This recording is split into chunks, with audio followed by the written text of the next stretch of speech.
I'll be there when you're down, when you're losing your crown, till the afterglow, the afterglow.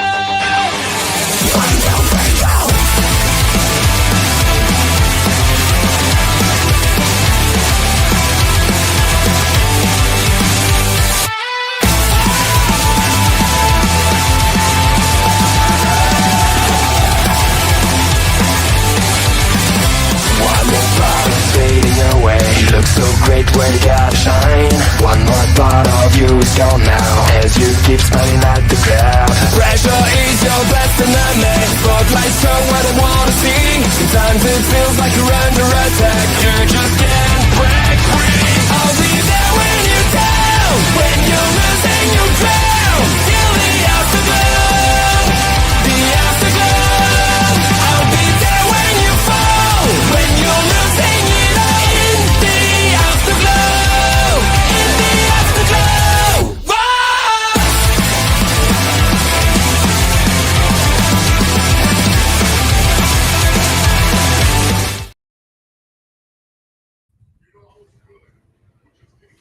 Ladies and gentlemen, it is Friday night. Smackdown Security Detail. Chris Best and OMD here. We've got LA Knight and Damian Priest cutting a promo, possibly talking about their tag team match that they're going to have later on tonight, or the Fatal 4-Way that they're going to have tomorrow night. But ladies and gentlemen, they are coming to us live from Daytona.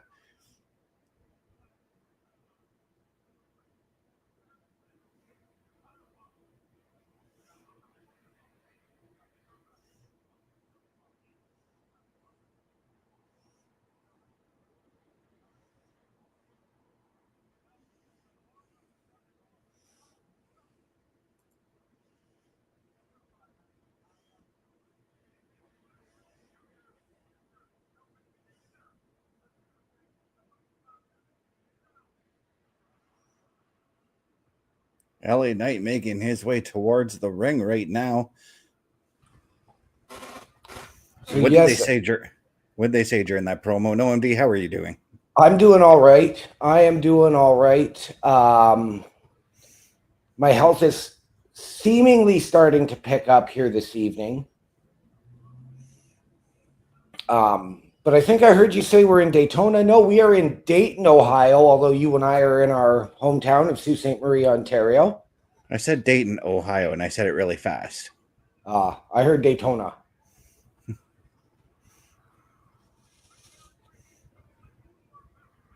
So this is interesting because it looks like they're starting off the show with this tag match.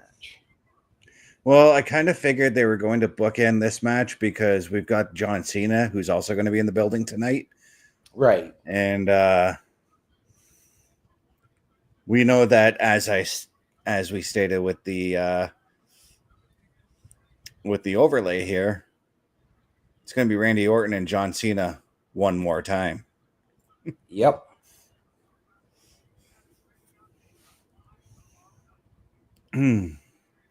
But they are coming to us from Dayton, Ohio, the site of the first ever WWF King of the Ring in 1993.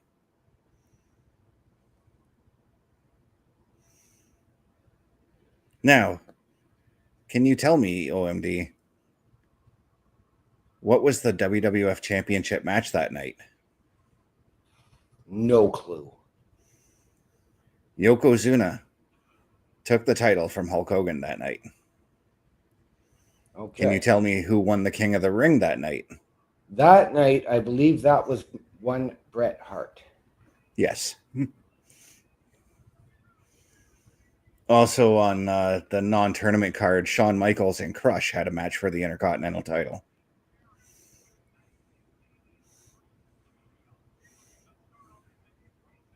As much as I want to say this is my pick to win the U.S. title tomorrow night, I do not believe that's going to happen. Jacob Fatu is going to retain.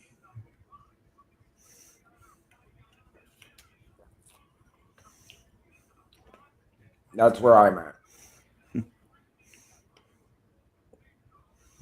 He just won the U.S. title. Why would you take it off of him? You know, and he's One of the hottest rising superstars on SmackDown.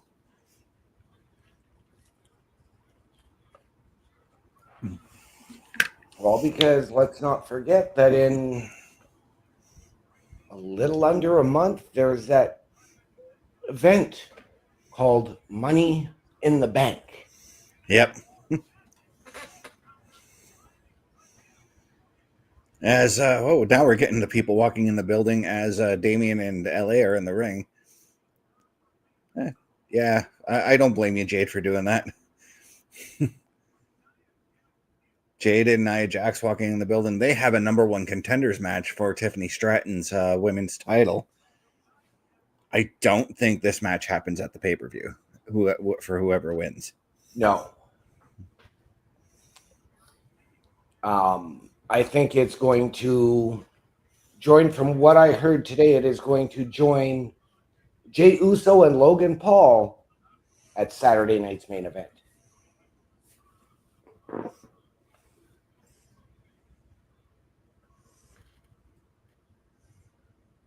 When is that event again? 2 weeks from tomorrow, I believe. Yeah, I was looking for the actual day. The 23rd. Okay. Or the 24th.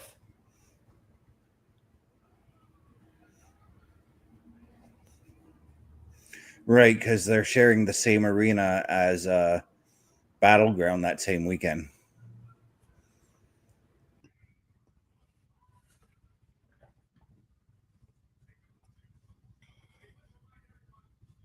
I mean,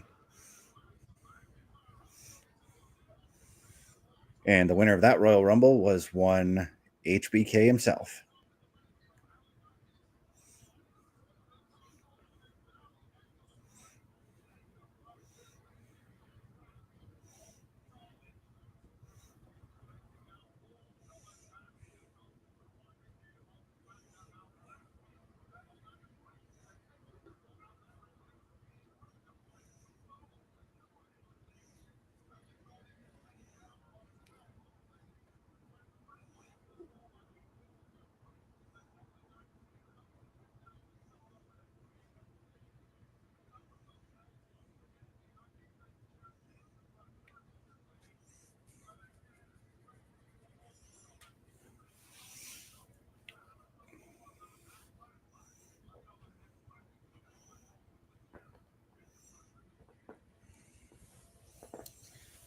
Now, for this match, I think Damian and LA could very well pull off the win here.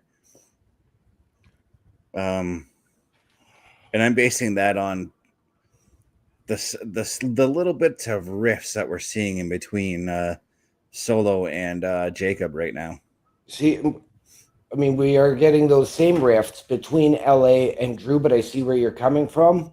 I am going to go with the bloodline, however, thanks to one Drew McIntyre. Yeah, you mean Damian, though, because you said Drew was teaming with LA just now. Yeah.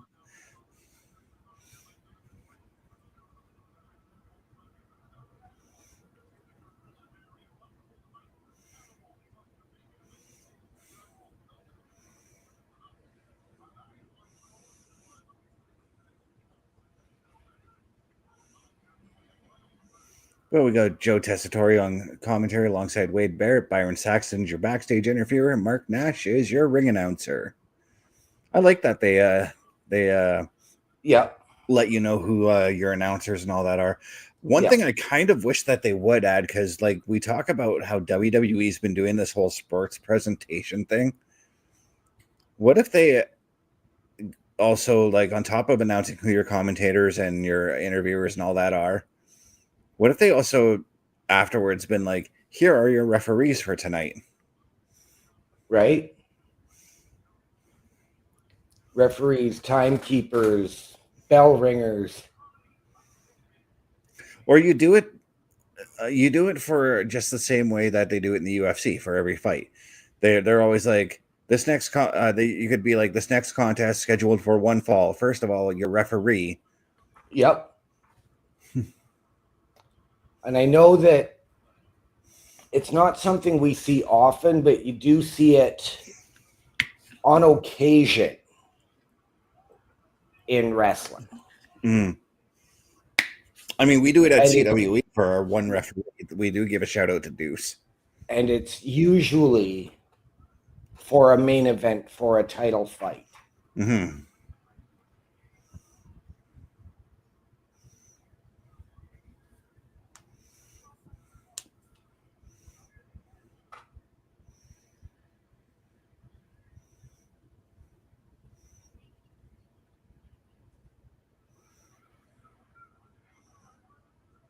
This I can't really make out like what they're saying, but this is like an agree to disagree kind of argument I'm seeing between LA and Damian. As we see the ad for Clash in Paris on Sunday, August 31st.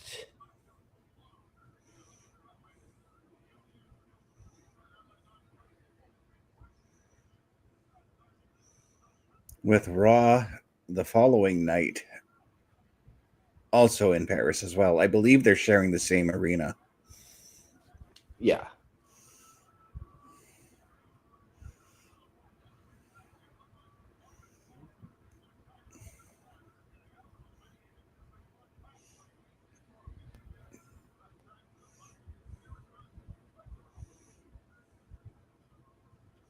You know who we need to have show up at Clash in Paris is La Resistance. Yes.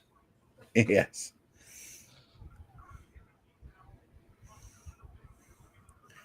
But it's hard to say with Rene Dupree has been pretty sour on WWE a lot lately. Yes, he has. So you can bring Robert Conway and Sylvain Grenier. Yep.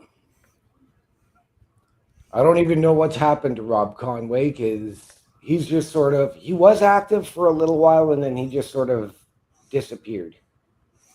The last I heard of him, and this was like almost 10 years ago, maybe, was he was the NWA champion at one time.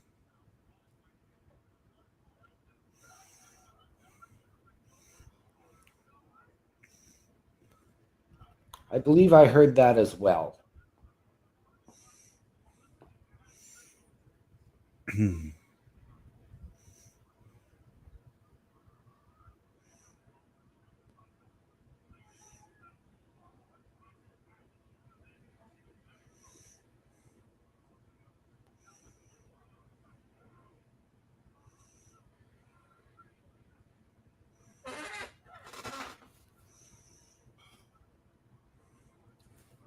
What we have, ladies and gentlemen, is a very physical match. Not that we would expect any less from these four.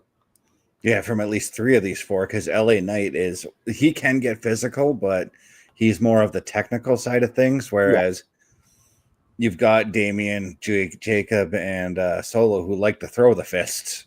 Yeah.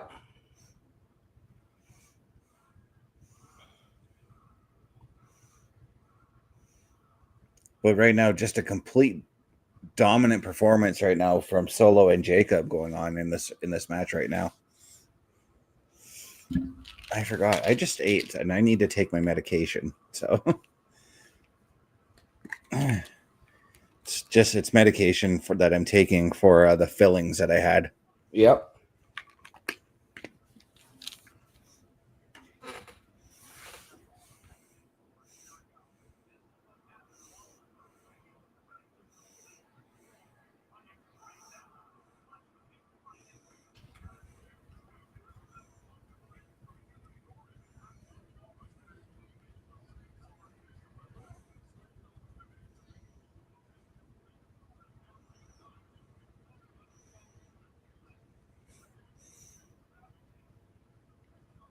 Okay, so I see where we're going with this whole thing, and it's a little bit on the strange side that they're doing it with Damian, but it looks like they're doing the hot tag build, basically, is what they're doing.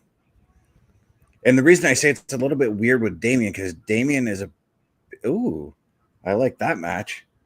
Aleister Black and Carmelo Hayes tonight. Yes. It was announced last week. As well, we get, of course, the appearance from John Cena. We are going to hear from the Street Profits. But yeah, The reason I say that this looks a little weird is because Damian is a big dude. I think it would make more sense to build towards a hot tag if you had LA Knight in there on the receiving end of everything.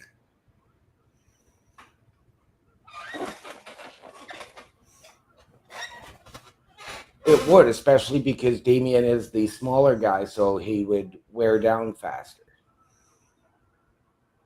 Or You mean LA? You said Damian. You're confusing names tonight. Dude, with the way my health has been, I'm all over the place. Yeah. I feel you on that one because I mean, we've got Nick Patrick reffing, right? I'm kidding. no, I'm pretty sure that's Mickey Henson. No, wait. Upon closer inspection, that's Earl Hebner. Okay. Mike McGurk is actually doing the ring announcing tonight, isn't she? I would actually welcome her back to doing ring announcing. I really would. You know who I would welcome back into doing some commentary, because I've been watching a lot of like old WWF videos on the WWE Vault. They unleash a lot of those the old Coliseum video tapes that they used to do. But Sean Mooney used to do the commentary on there, and he was actually not that bad of a commentator. Right. And I would bring him back. He's got a great voice for it.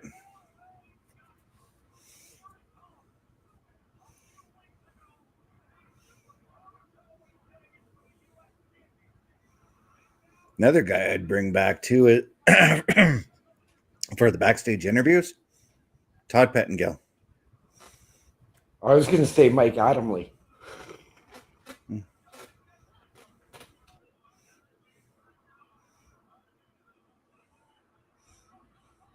Well, right now we do have the hot tag, and LA Knight is cleaning house here and taking down Jacob Fatu.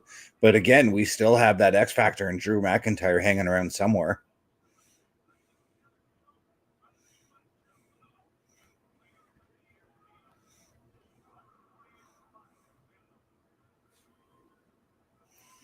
There's a lot of cogs and wheels in this situation here between these four gentlemen. Yep. 5 if you want to include Drew.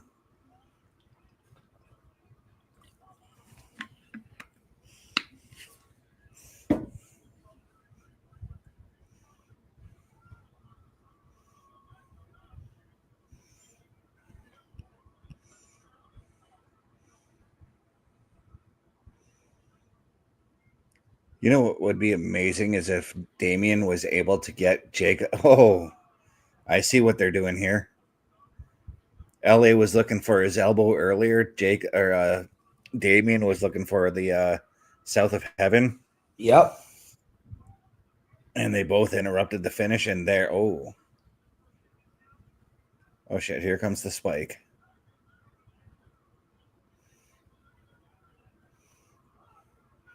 Oh.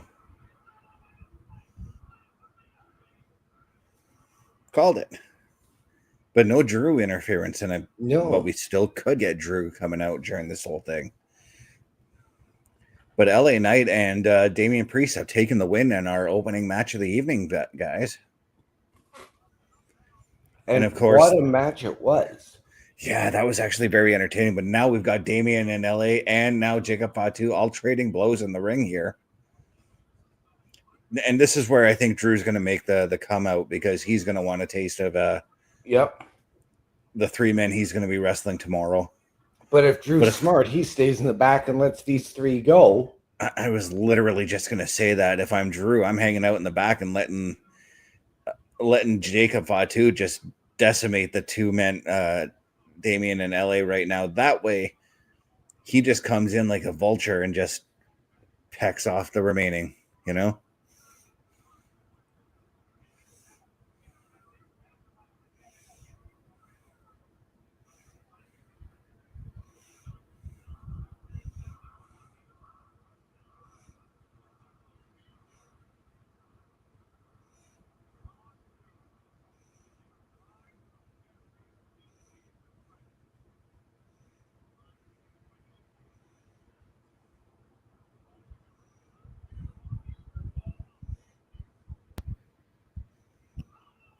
I was gonna and but Drew is not that person, obviously.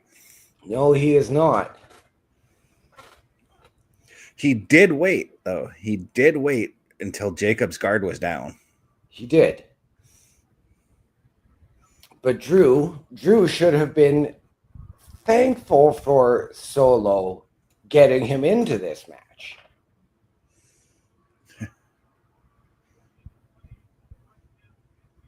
I love that shot. Yep. Just look how dominant Drew looks standing over all three men knocked down to the mat with that U.S. title.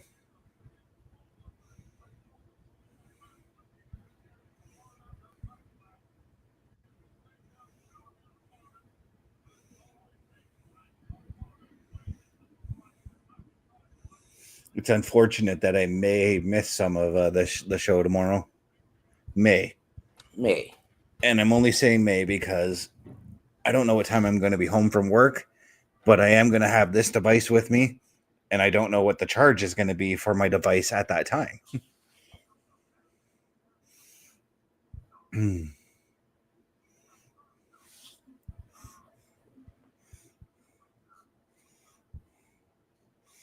Actually, I got to double check what my schedule is tomorrow because my brain is telling me something different.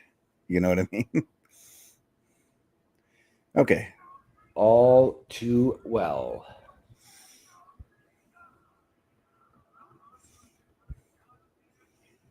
John Cena is here. Yeah, so I'm off at 5:30. I get home. I should be okay to at least catch the first bit of the pay-per-view before I come in. It's going to be one of those things, though, where I know I'm going to come in and I'm going to fire up some food to eat before I come in and join the show.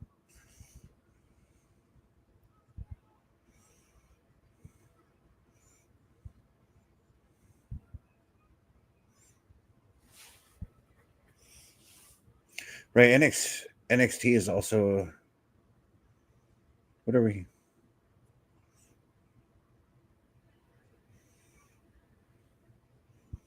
Okay, so Saturday, May 24th. May 25th is Battleground. For some reason, because when you said May 24th for Saturday night's main event, for some reason my brain was like, no, Battleground is May 24th. But no, it's the 25th. Yeah. So it is a 4-night takeover in Tampa. I kind of like when they do that kind of thing, where they give something special to whichever city they're in. And I know that they've given a lot of special attention to Tampa a lot over the years, and I think that's more or less them being thankful for for the city of Tampa allowing them to use the Tropicana Field during the pandemic, and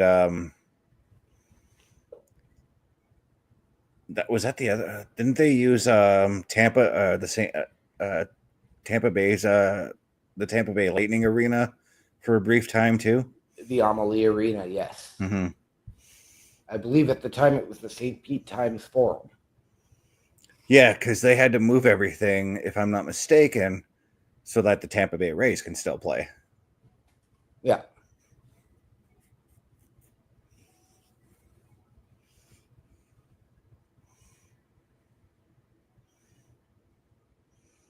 And this is the thing, I've always said this. I think it just would have been easier if they kept everything at the Performance Center. Oh, 100% it would have. As much as I don't like talking about wrestling during the pandemic, because there's a lot of things I like to forget about the pandemic, but a lot of things I've been going back and watching that happened during the pandemic that I'm starting to enjoy now. Yep.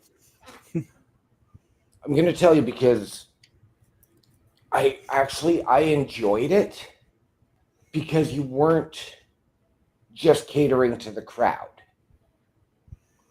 So they were able to focus on their work as opposed to the crowd noise, the crowd reaction.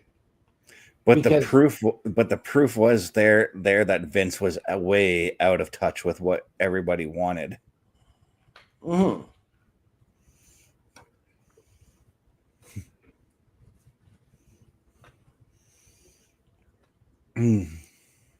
but they were able to focus on the work. Some of the matches were better than the matches we had seen with crowds. And you couldn't sit there and blame it, because we've seen crowds that were lively, and we saw crowds at the time prior to that that were sitting on their hands. Mm-hmm.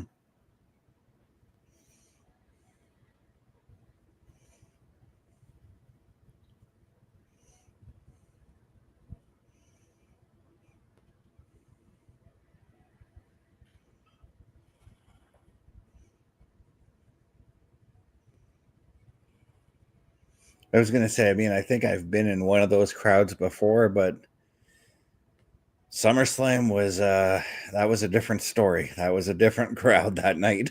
Yeah. That was we hijacked the show essentially.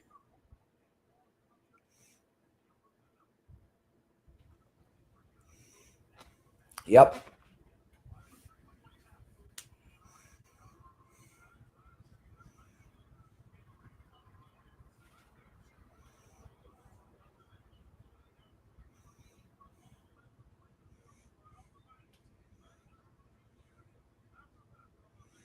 I suppose, though, you could say at Unforgiven 06, the one match where we probably were sitting on our hands was the tag team title match with the Highlanders against the Spirit Squad.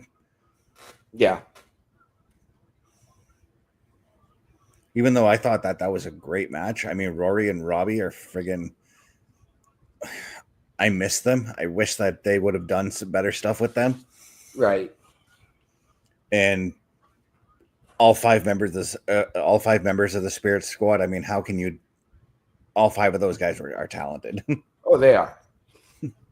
But I will tell you this, because I had and I will go back and say at the time, Mm-hmm. the misfortune of meeting Kenny Dykstra. And at the time, he was an arrogant prick. Mm-hmm. Now, I mean, to a point, he was probably in kayfabe. Mm-hmm. But yes, I met him at WrestleMania 23 at the meet and greet. But yeah, he was more than likely doing kayfabe. Yeah, he was not fun to be around.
Well, I think Drew just made a very memeable face there with that all gas and no brakes face he made there. Yup, that was hilarious. But very heated on Drew's side there. We're looking at last Friday here where Zelina Vega took on Piper Niven. Surprisingly got the win on her.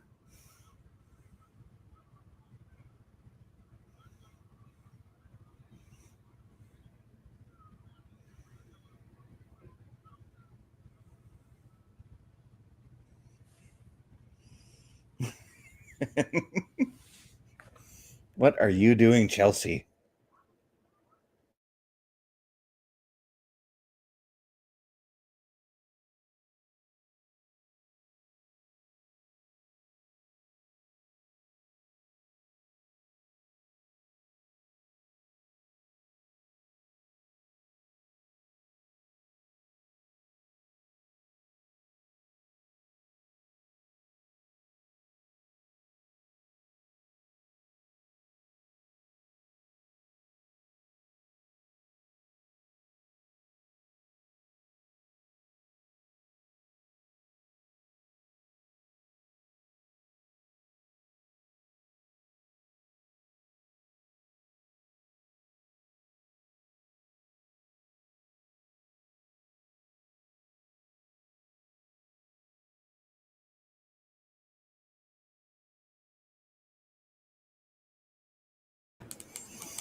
That little rumor you were telling me about before the show may have some legs to it now.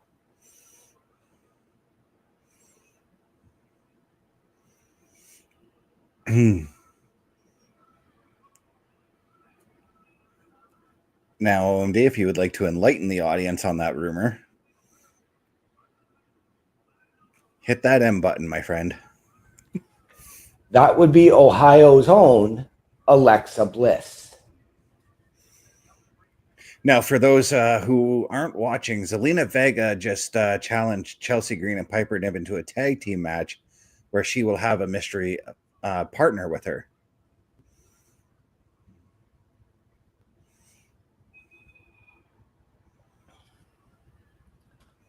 I'm actually surprised that it's not the Secret Hervis in tag action with Chelsea on the outside. Yeah, I was going to say, it seems a little bit weird that, I was going to say it seems a little weird that Chelsea would accept that, but that's not really up to Chelsea. That's up to Nick Aldis to say, yeah, this is happening.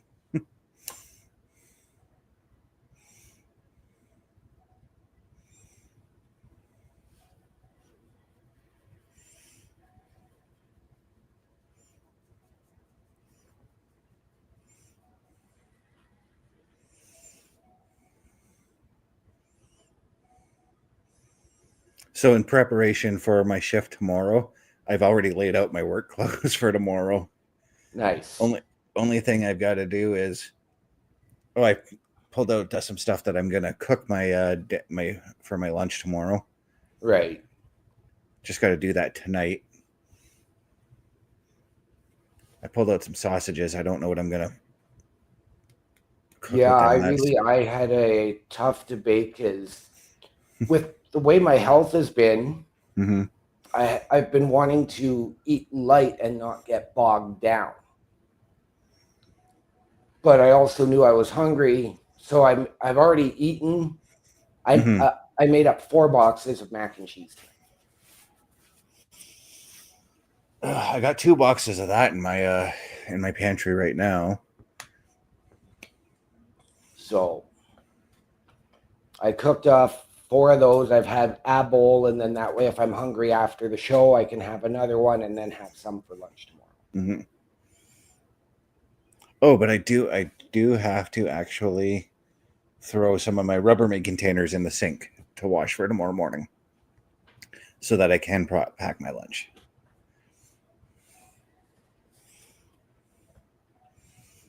Pepper is looking at me because I just gave her a little pet. She's looking at me like, the hell was that for? I was sleeping. Right.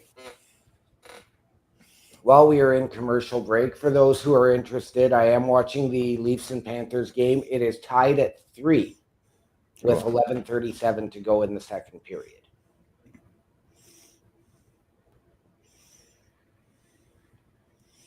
Thought we were getting ready for a locker room visit. I literally went to media assets on our thing and switched it over.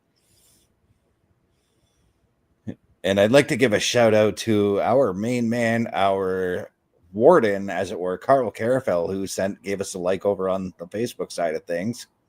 Nice. Thank you, Carl Carafel.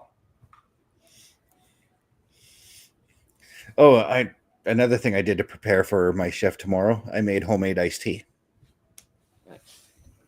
Which is it's simple the way I do it. I brew about 6 to 8 bags of tea. And then I take about, I would say, a quarter cup or to a half cup of sugar, throw it in my juice jug. Yep. Once the tea is brewed, I just pour it over the sugar. The sugar dissolves as it would because it's hot water. And then in the fridge it goes overnight. It'll be chilled by tomorrow morning. Oh, yeah.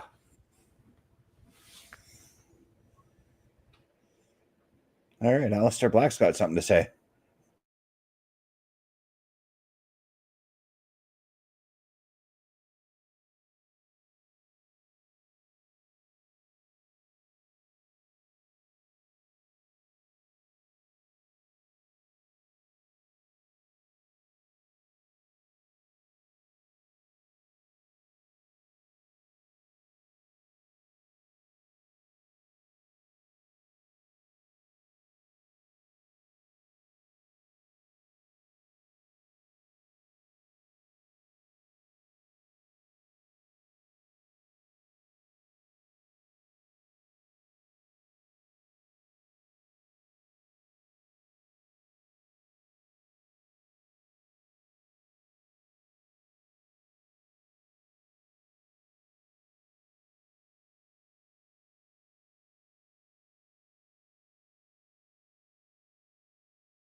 some very haunting words for Carmelo Hayes from one Aleister Black, where he basically stated, "I haven't figured you out yet, Carmelo, or have I?" Yes, he did. And it's funny because he started that promo off saying, "I'm not here to speak in riddles." And he And then proceeded said, to speak in riddles. exactly. He did mention how long he was gone, but I forgot. But I didn't quite catch it. Like, because I heard I've been gone for, and then like my mind went off in another direction. When did he get released again? Was it? Because I don't think he was one of the initial roster hires for AEW when they started. No, he wasn't, but they were maybe around, he maybe debuted there around a year in. Mm-hmm. Oh, wait, yeah, he might have gotten released around the same time Rusev did. Yeah.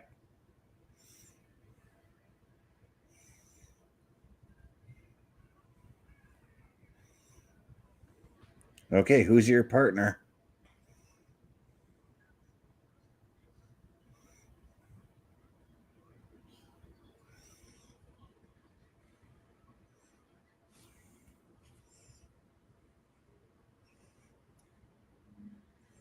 And judging from that reaction, It is Little Miss Bliss, guys.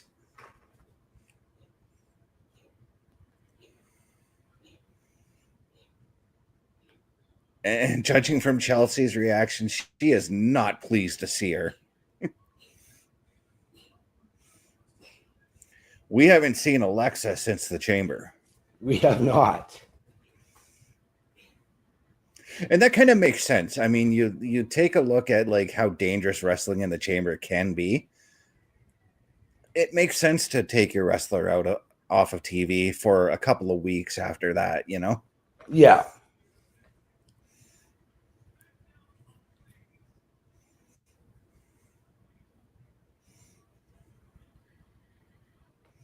To be honest, though, I didn't even need to hear the music. All I saw was the crowd reaction. I saw the reaction too, but in the back of my brain, my production side was like, this is some bad editing, guys. Yeah. You might want to cut to quick shots of the crowd, maybe shots of the crowd wondering who it is, shots of Chelsea reacting to it, then cut back to Zelina revealing who the partner is.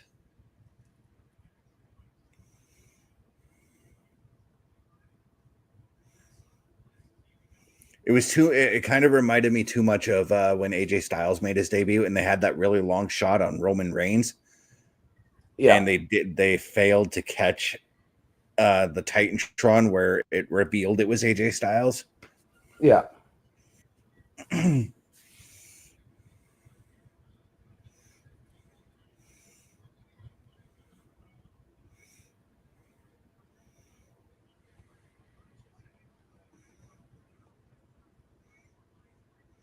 But right now, if I'm Chelsea and Piper, the thing I want to do is keep Zelina in the ring and dominate her.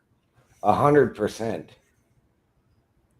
But I do have to ask are we getting babyface Alexa Bliss or are we going to get dark Wyatt 6 Alexa Bliss?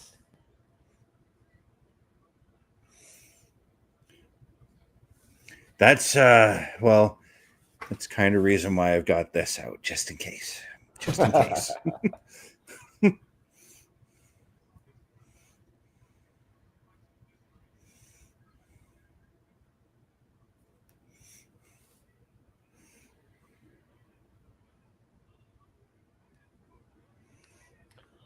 Granted, with Alba Fire on the outside, you could get a little bit of both. Because if Alba Fire interferes, you could see the lights go out and you could see Nikki Cross. Yeah, that's the other thing too.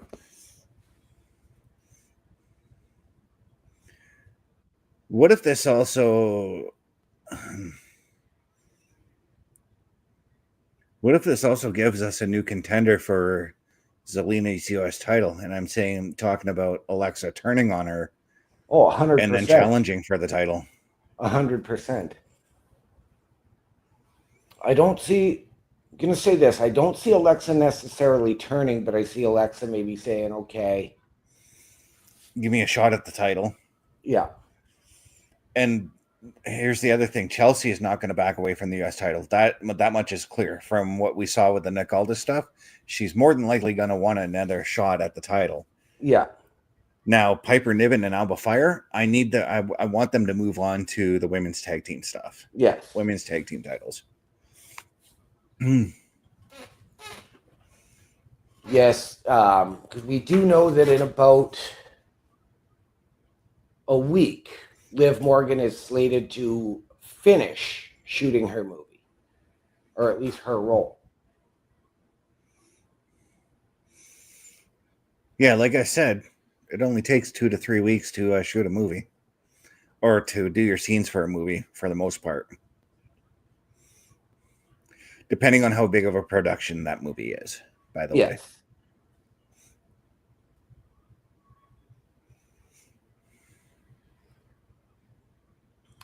I know the movie is in the Bad Lieutenant series. Yeah.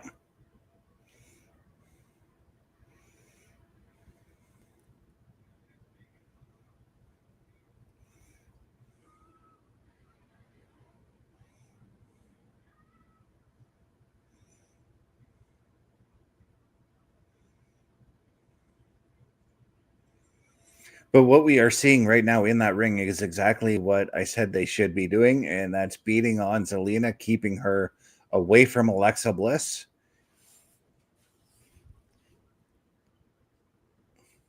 Alexa's just anxious to get in there. Yep.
And back to the live action for those of you guys who are watching on the USA channel.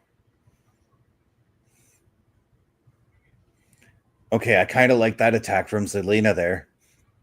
Chelsea Irish whipped her in the corner. She dove up, hit a flying elbow or a flying forearm onto Piper.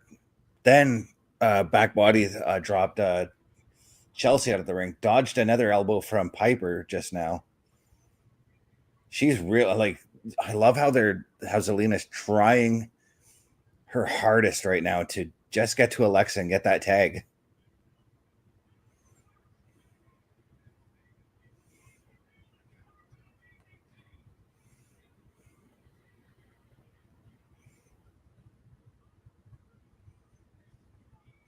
Uh-oh.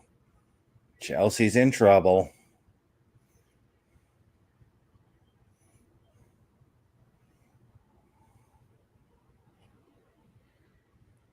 Great to see 5 Feet of Fury back in action. It's always great to see Alexa Bliss. It is.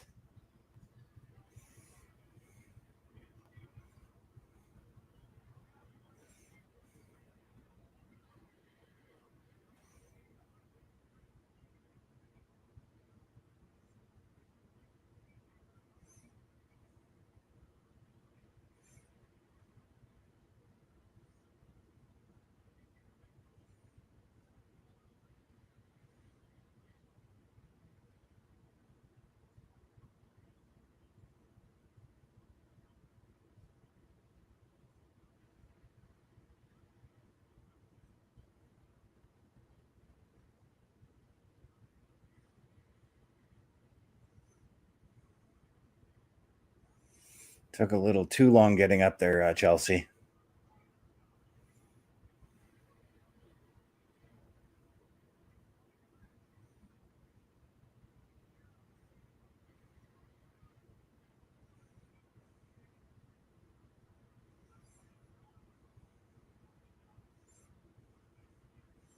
That was a really weird way to run in there, Piper. She had to run around the ref to get in there.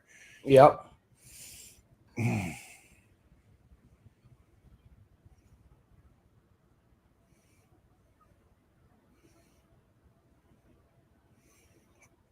Okay, why isn't Alba Fire trying to get involved in this as well? Like, if I'm her, I'm trying to get involved. Right? And I think she just literally ran over to try and fight with Zelina.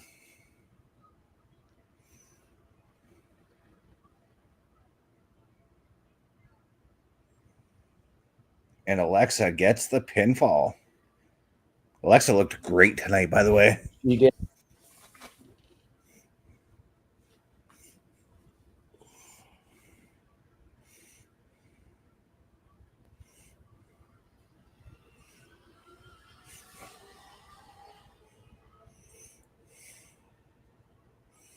Showed my sister my hours for the next week. She's like, "Oh God, you're working for the next 6 days." I'm like, "Yep." She's like, "At least it's going to be good pay." I'm like, "Yeah, Yeah. that's what I'm looking at it as."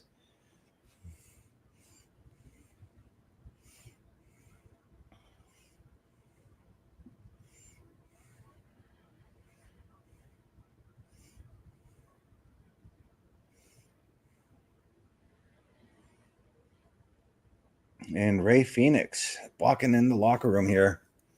Yep. Uh-oh, who does he see? Oh.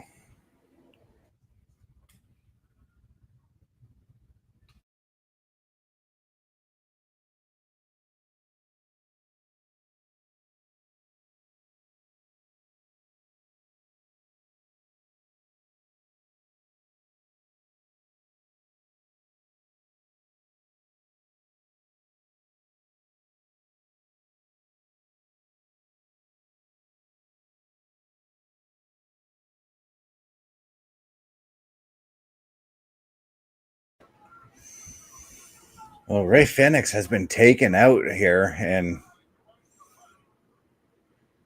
Andrade showing up now.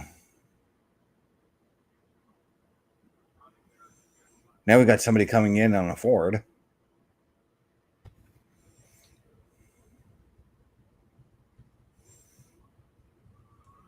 Oh. Looks like our Queen Charlotte is in the crowd, or in the show tonight. She is.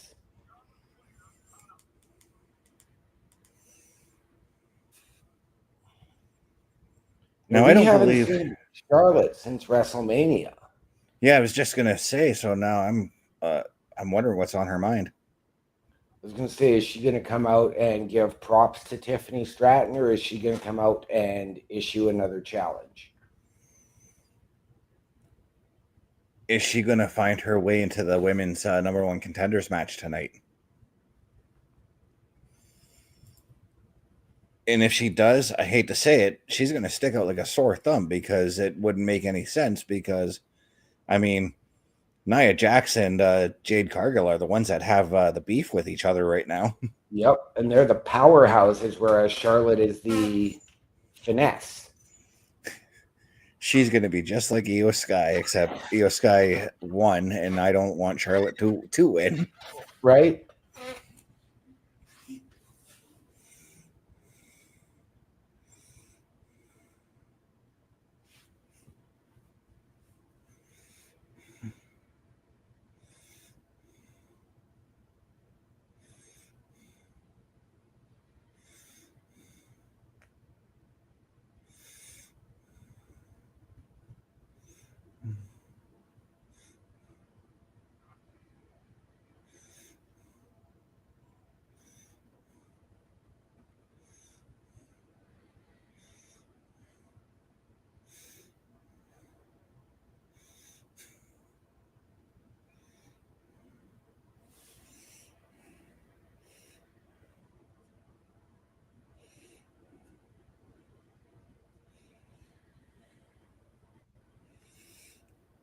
So I'm just clearing off. Like I have a bad habit of forgetting to clear off the apps I'm using on my phone when I'm not using them. Right. I just cleared away like 20 apps. Oh, geez. No, it's one of those things that I've actually started making sure I do. It's everything has to be cleared right away. Yeah. The only time I try not to clear away apps is when I know that okay, I'll be like, okay, I'm listening to Spotify, but I am also in Messenger talking with my sister. You know? Yeah.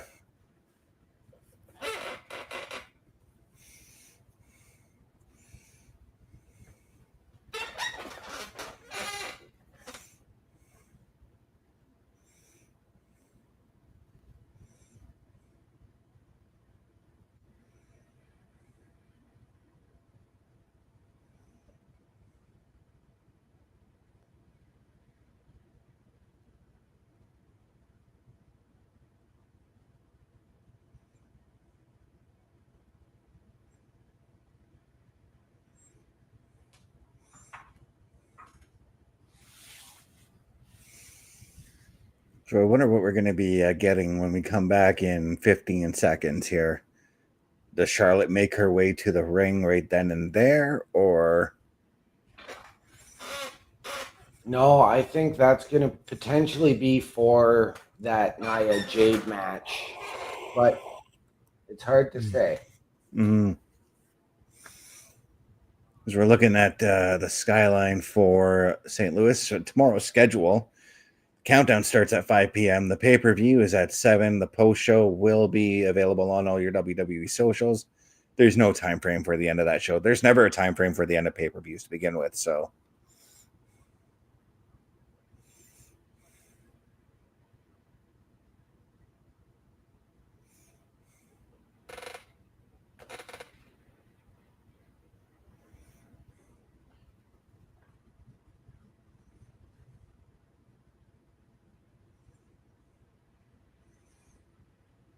And right now we're looking at the history of Orton and Cena. I wonder which moment they're going to show now. Oh, they're Hell in a Cell in 2014.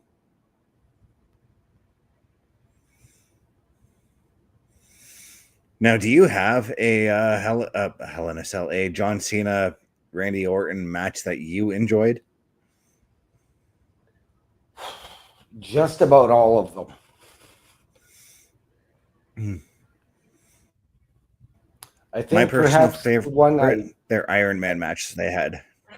I was going to say perhaps the one I enjoyed the least was their I Quit match.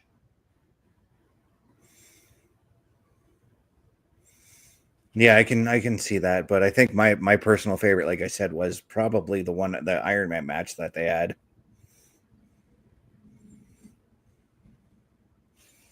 I can't remember at which event that was. It might have been Bragging Rights, the first one, I think. Right.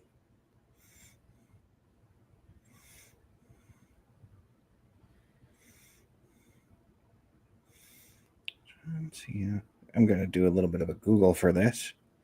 John Cena, Randy Orton.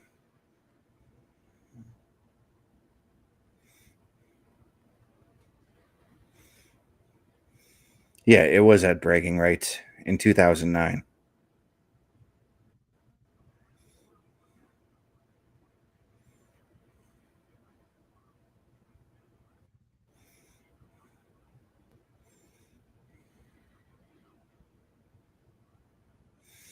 Where John Cena defeated Randy Orton to become the WWE champion. The score there was 6-5. Tonight, though, Los Garza takes on Andrade and Rey Fenix. This is going to be a fucking tag team classic. Yes, it is. It's been a number of weeks since we saw Andrade wrestle in the ring. It's been quite a while, yeah. Andre the Giant Memorial Battle Royal. In a non-battle royal sense is what I mean. But speaking of Andrade, here comes his ex-wife. There she is. So we got this, just like you called. She was coming out next.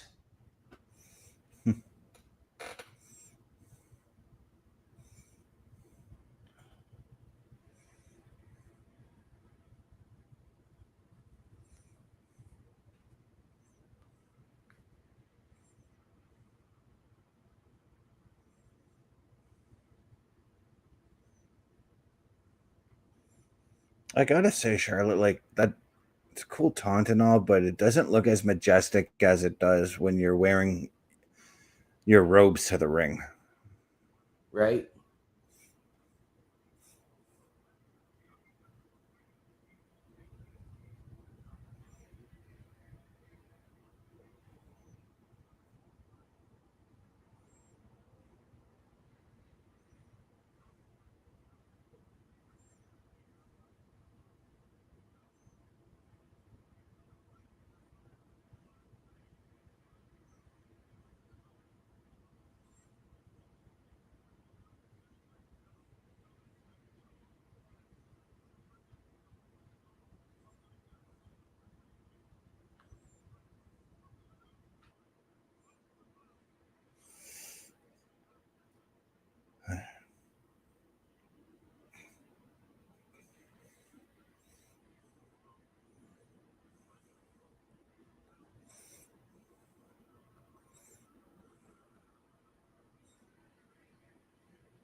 And Charlotte's got the microphone, so let's see what she's got to say.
Oh, wait a minute.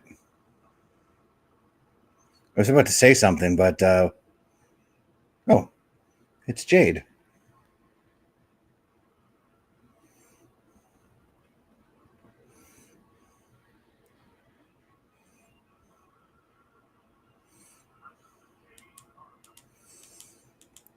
I saw lights going out, and I'm like, is the White Six going to attack Charlotte?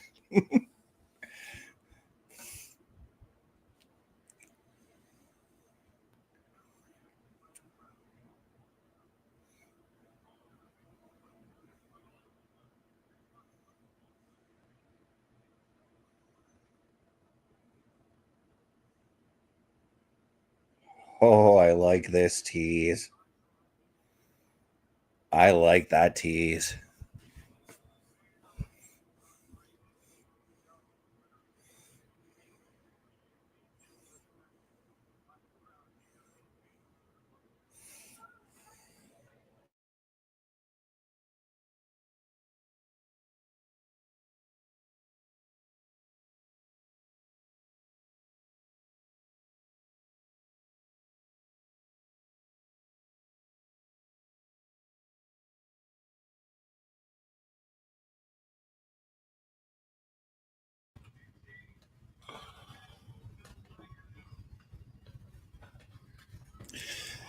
Jade just basically said everything us WWE fans are thinking right now.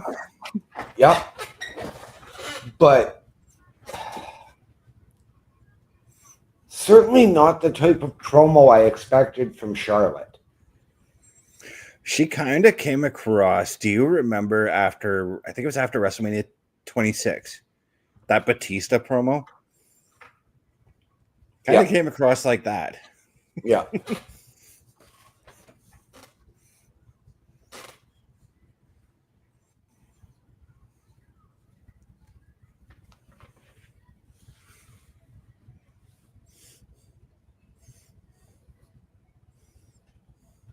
The only thing she didn't do was say, "I quit."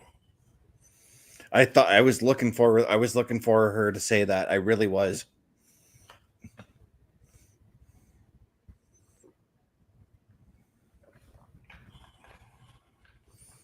Now I wonder if that's a tease that they're going to move Charlotte to Raw in the draft.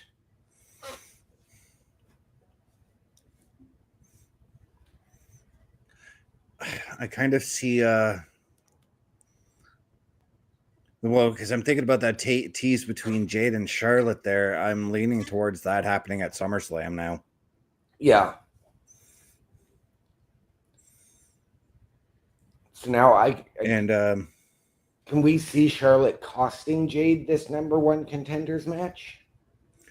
That's a possibility, but I thought of another one where Jade actually gets the #1 contenders, and if that is the case, Tiffy's time is up. Yeah. But again, I think that just because of this, whether it's tonight, whether it's at SummerSlam, Charlotte is going to get involved. I mean, keep in mind, there is still Money in the Bank to go before we get to SummerSlam. So, yeah. I'd like to give a shout out to Hannah, just coming in saying, hey, and she just dropped a follow over on the Twitch side. While you're doing, for anybody who's coming in there, drop a follow on the Twitch side. If you're on the YouTube side, leave a like, leave a subscribe, hit that bell notification for any time that we go live. If you're over on the Facebook side, leave a like and share it out to all your friends. Let us know what we're doing over here.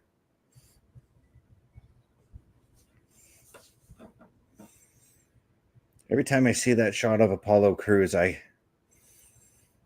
can't help but miss him right now, because it bums me out that he got hurt in the middle of what was a very intriguing storyline that they had for her.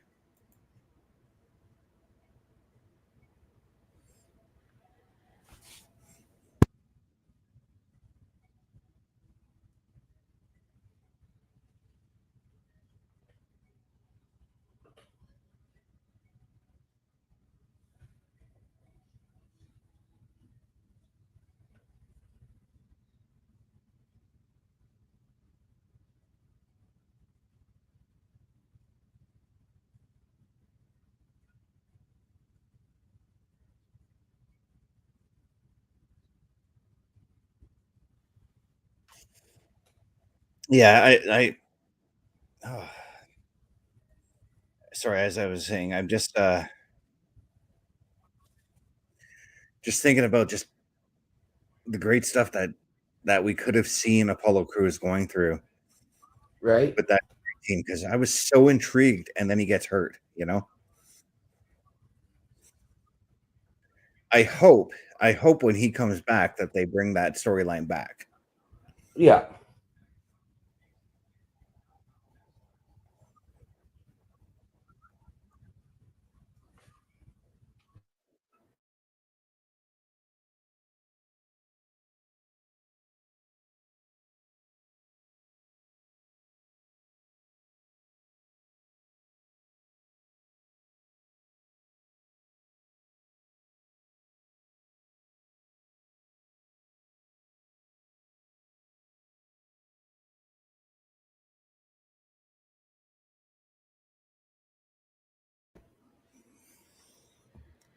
Okay, so it just seems like to me that Charlotte is the new Karen.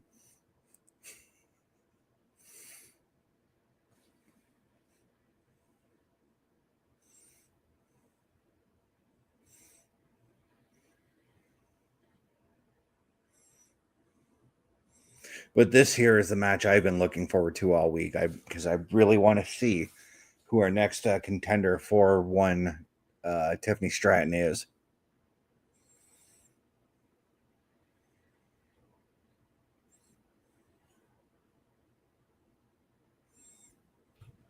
I think in this situation, you have to go with Nia Jax. I know she had her rematch and they had the tag match at the Chamber. But I think now you're going to get that last match, the finality to Nia and Tiffy, and then it's done, over with.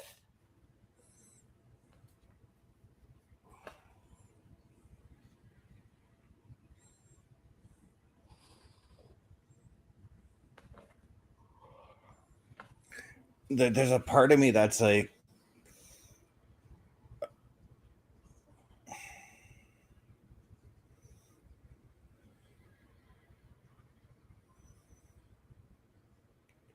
well, I was just wondering when if we were going to see Tiffany come out, but here she is. I was going to say there's a part of me that wants to see Tiffany sitting at ringside, or at least on commentary, watching this match. I feel like that's where she should be. Yep. Or I thought we were going to get a shot of her in the locker room doing the stupid standing and watching the TV thing. Right. I will always say that standing and watching the TV thing is stupid.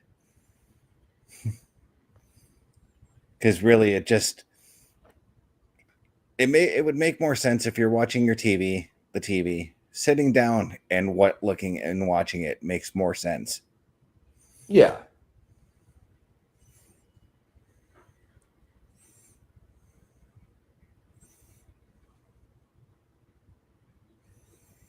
And of course she does. She had taken her spot at ringside there.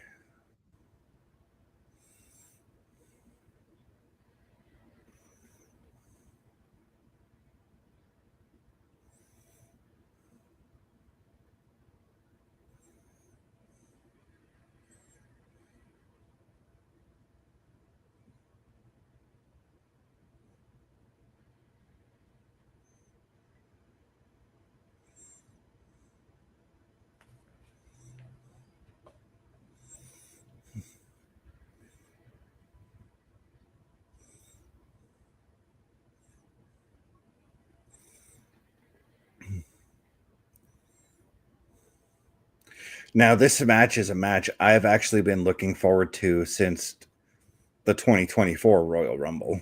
Right.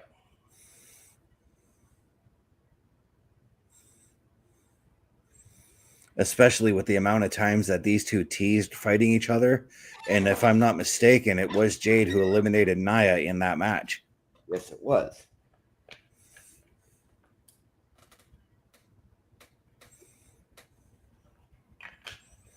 And what I'm liking here is we've got two women who are going at it right now who are improving leaps and bounds since Nia's return, since Jade's debut. Yeah.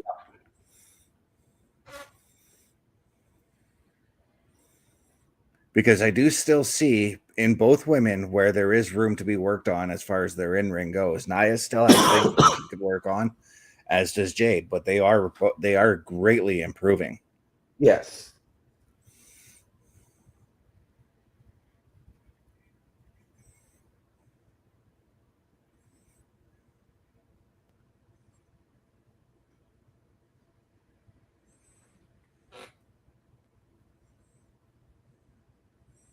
That was a long fade to black.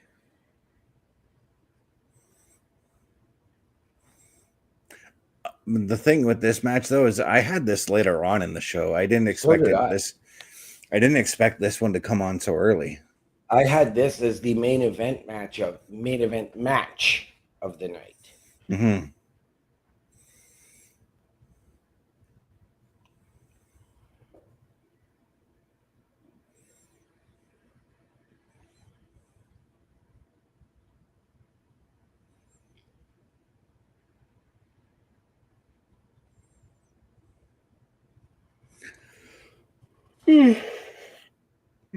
Sorry about that, guys.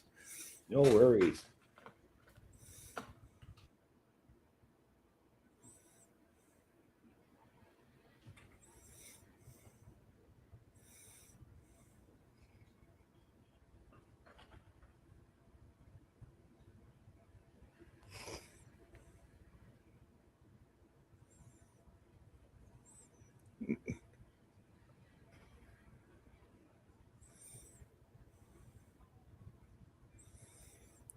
Jade just is selling like she's dead after that hit. Yep.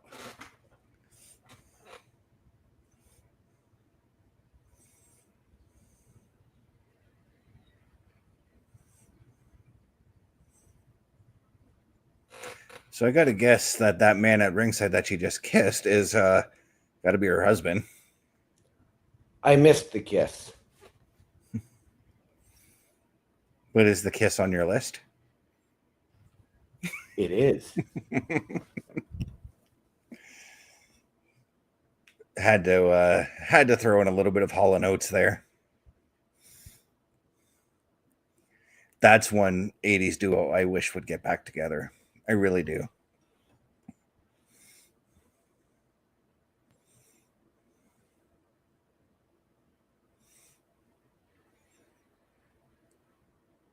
Because if they got back together and then they came here to the Sioux, 100% I'm front row watching that show.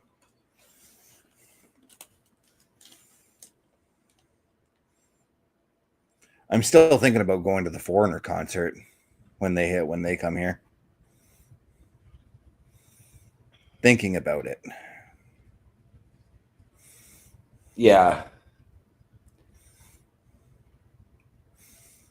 Just with my trip coming up in July and yeah, I meant to ask you, what is that music festival that you usually go to every year?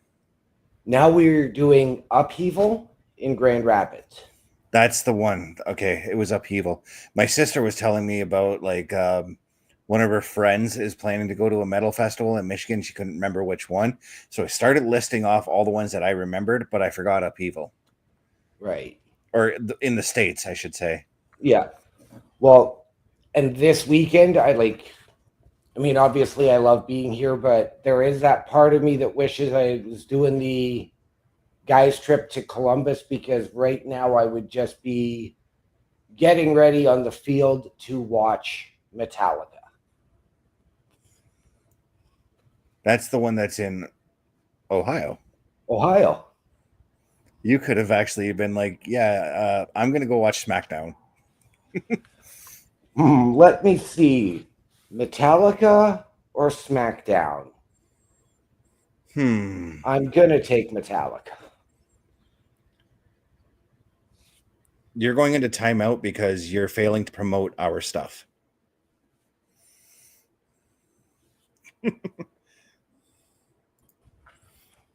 However, do not forget, Metallica has done theme music, including providing the theme music for the Boneyard match at WrestleMania. Yes. But you could have gone to SmackDown.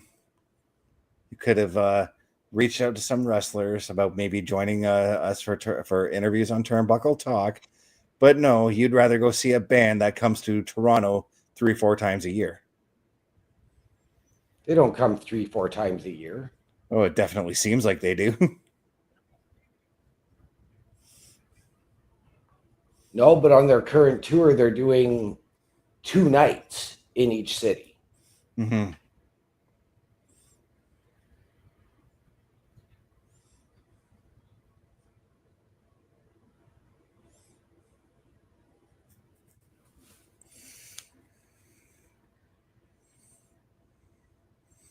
Because personally, the way I see it, like, sure, SmackDown isn't really a once-in-a-lifetime thing, but it's just, I've never been to a TV taping myself. I've only been to pay-per-views. Right. I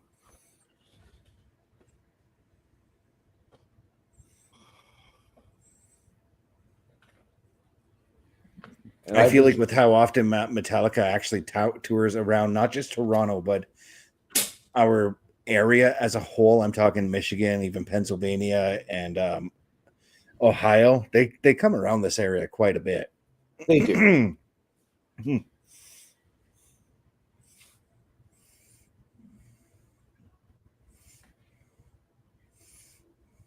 Or are we going to get the Ric Flair spot from Nia Jax? Yes. We did. Wow. I mean, we've seen Jade's impressive strength when it comes to lifting Nia time and time again, but it just never ceases to amaze me every time she manages to lift up Nia. Even when, again in the 2024 Royal Rumble, there was a spot where Nia got lifted. It was the elimination spot actually, and it seemed like Nia dead weighted her. And then something we don't. This is the first time I have ever seen Jade go to the top rope, and she utilized a frog splash. I think in this case, that's Nia, or not Nia. That's Jade starting to find some confidence in her ability. Because again, like as I said before, like she's improving week in, week out. This is the first time in WWE, though. These last couple of weeks have been the first time that we've seen her wrestling in singles action. Yeah. And she's really starting to find her footing as far as that goes right now. Oh.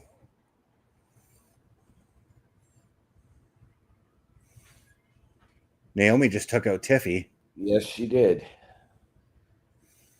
And now Jade is distracted. I forgot to factor in the Naomi situation with this whole thing here. And maybe this is where we see Jade take her first singles pinfall loss. Yeah, because Nia's going for the Annihilator right now.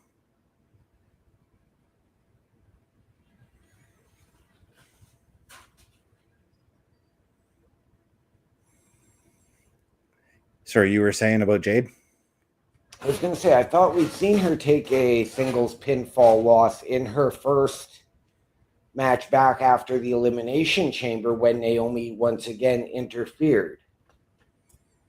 I'm not sure. But right now, we are going to get Nia and Tiffy probably at main event or Saturday night's main event. But this whole situation between Jade and Naomi continues.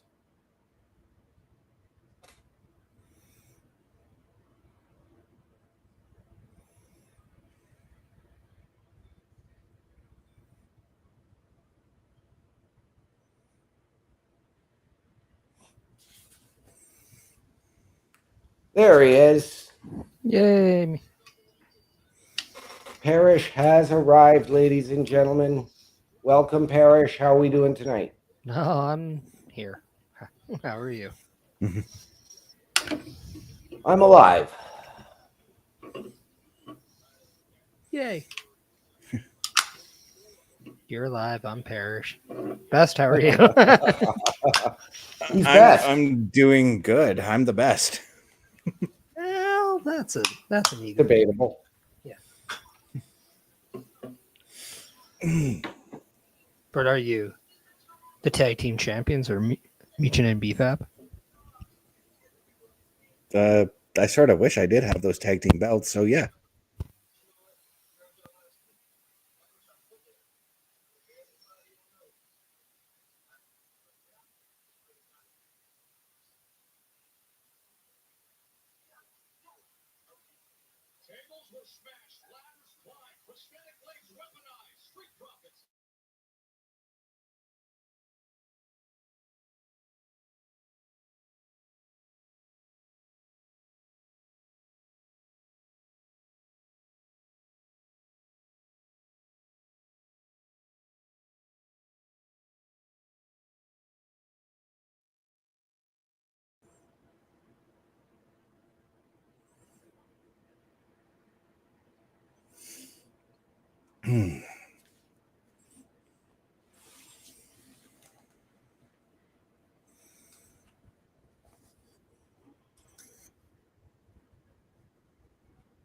So, Parrish, have you been able to catch anything for SmackDown other than Up to speed.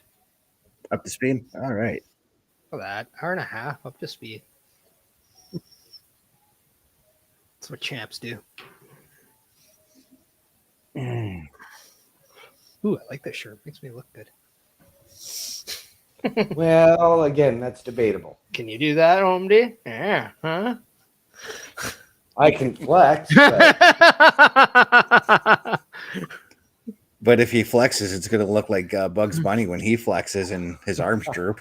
yep. You gotta watch more current stuff, bro. Bugs is current still. Yeah. He's a timeless classic. Dare I repeat myself? If you have to use the phrase, it's classic.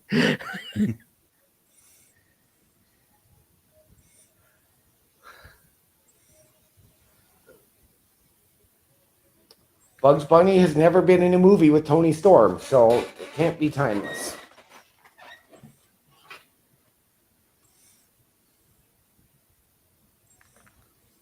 I need to drink up.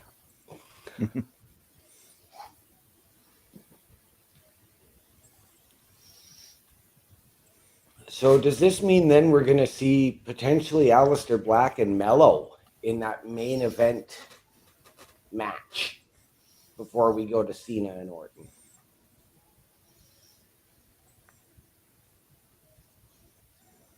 Could. I'd be all right with that. Yeah.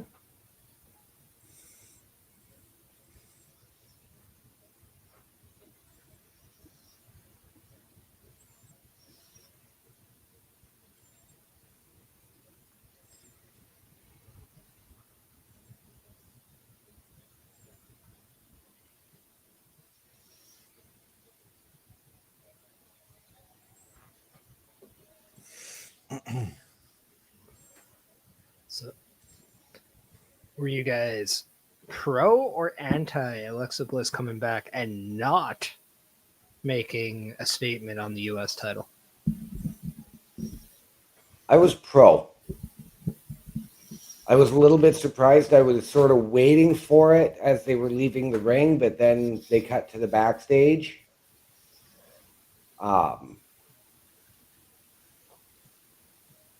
But we were also sort of surprised that we didn't see Alba Fire interfere in that match, potentially triggering a Nikki Cross response. Well, I don't think they're going to rush into the Nikki Cross thing. There's probably going to be a little bit of other story detail stuff that puts that together. Mm-hmm.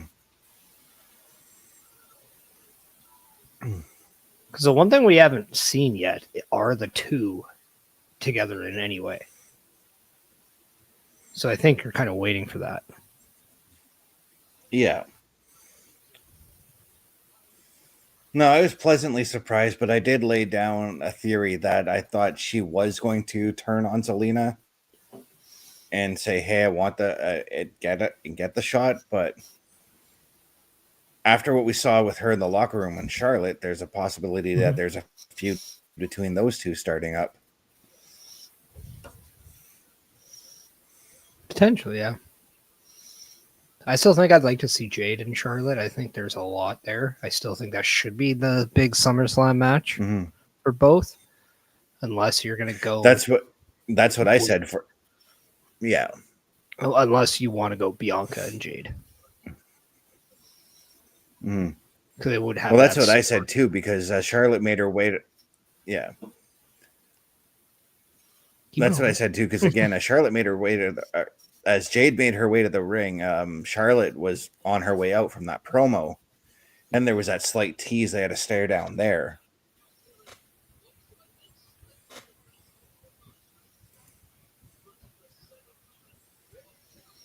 So we're getting the Backlash card rundown here, and I want to say Becky Lynch by the betting odds is the favorite to win, and that is, as of right now, the favorite of the championships to change hands. I am on the whole. I don't think that's the best idea. Where do you guys go? I'm with you. I think that you need to keep the belt on Lyra. For me, Becky is in that same spot as Charlotte, where she doesn't need to come in and just go directly for the title. The only difference is I can see Becky adding some more notoriety to the title, and with it being the Intercontinental, like the Intercontinental is synonymous with some of the greatest names in the division. Yeah. Mm-hmm. So, like, I'm not against Becky winning an Intercontinental title at some point. Right. All I'm at that mindset is that if she is to beat Lyra, and then you bring Bayley back, which clearly they're going towards a Bayley-Becky feud. Right. Is that the right move for Lyra? Because she kind of all of a sudden does this work with the IC title, doesn't get an IC title match at Mania, does a take title only to really set up somebody else's feud. I think that's not... You're not doing a favor to Lyra at that point. What I was going to say is that I think you're right on the Bayley Becky, but I think you get Bayley coming back, costing Becky the Intercontinental. And that's what I predicted on Sunday, where my preferred direction would be going. Bayley goes to prevent Becky from getting the championship, and as the two are fighting to the back, Lyra gets blindsided by returning Zoe Stark, and then you have Zoe versus Lyra for the Intercontinental title, and now you've set off two different feuds for the women's division. Yeah, I'm on the side that I think Lyra should take the win tomorrow, because Becky and Bayley, that's a big enough feud that you don't need a championship to be involved with it. I'd even be okay if Bayley comes in and costs Becky the match. It's a disqualification win for Becky, keeps her in the fold. Lyra keeps the championship, and then maybe on Saturday night's main event, you do a triple threat match for that Intercontinental Championship. That's where you can have Lyra retain, still have the Zoe blindside. Yeah. And yes, I'm set on it being Zoe. I think you got to find something for her right now with everything that's been going on.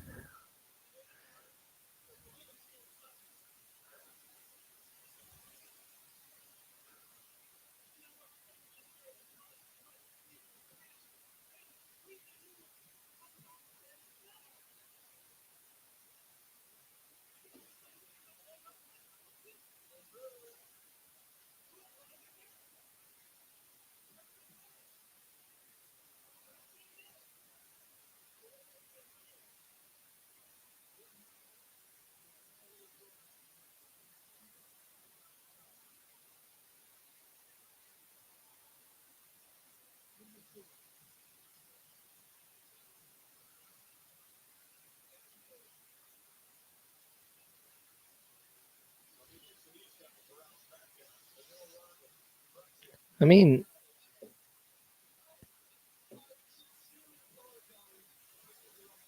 when everybody else had their shot, this is kind of Praxium's best time.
I have a question for the chat. If you guys can let me know why my computer keeps saying there's updates available, but it keeps restarting on me during the worst of times, please let me know, because Windows, you can kiss my glass.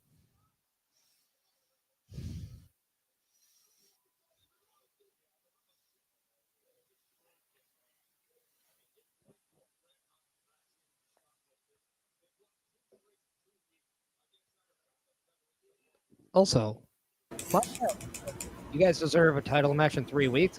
Well, duh. Watch the product. That's exactly how the Motor City Machine Guns got their titles. Right? Yeah. It's kind of the norm now.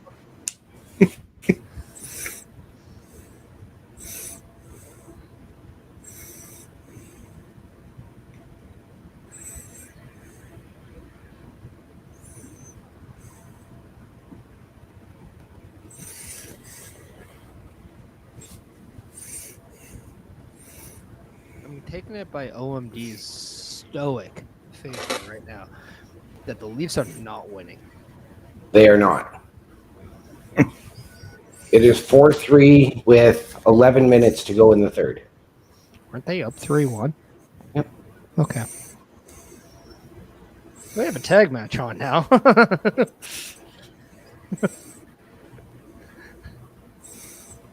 This is going to be a great tag match, by the way. It is.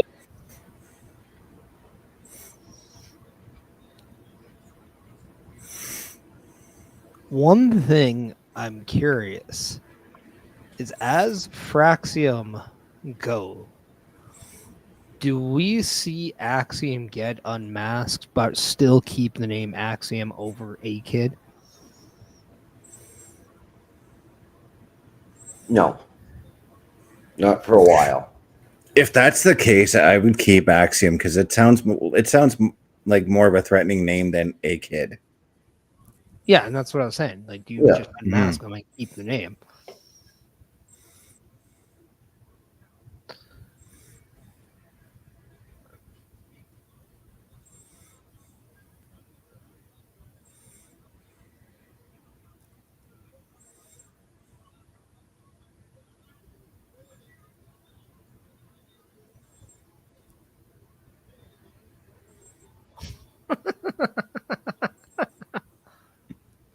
Parrish enjoying Montez Ford's pelvic thrusts. That is innovative crowd work.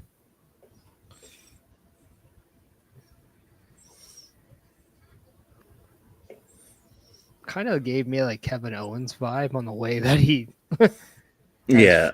with a headlock.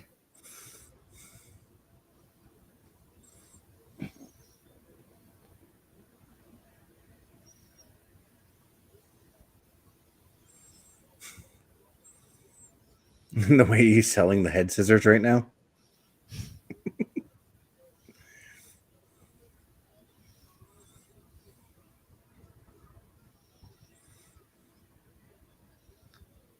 Well, you got to do something.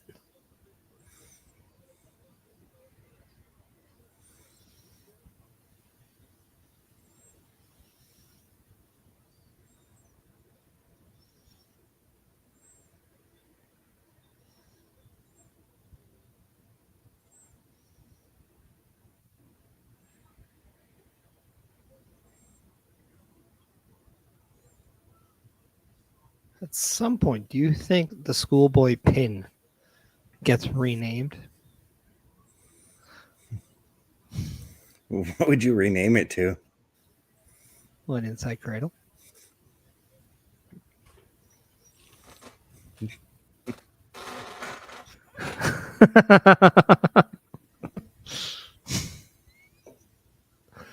just, I mean, I feel like the times have changed.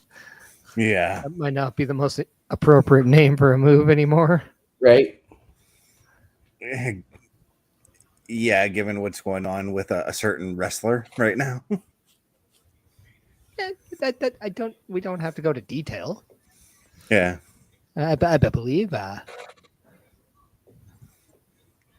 that's not something that needs to be talked about, but No, we've got a hell of a tag match going on here right now, though. Yes, we do.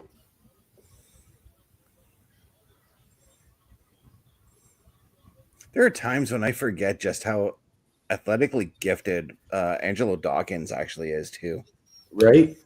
Well, he's one of the regulars over at Natty's camp and school, so you can't really like pass on Angelo Dawkins because when you see where he is now, and you go back and watch his earlier NXT days, like it's not even close to the same performer. No. Mm-hmm.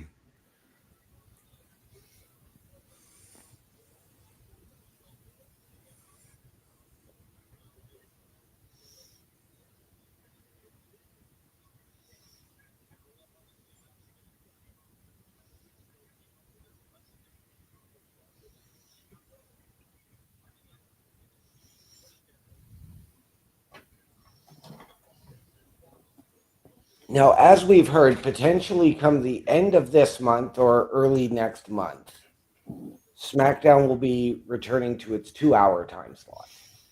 Yeah, I heard June 6th being a proposed date. I have heard June 6th. I've even heard up as early as May 30th. Could we sort of see somewhere in that 2.5 to 3 hour range for tonight? No, I think you'll stay. We're going to see status it in the quo. 3-hour range tonight.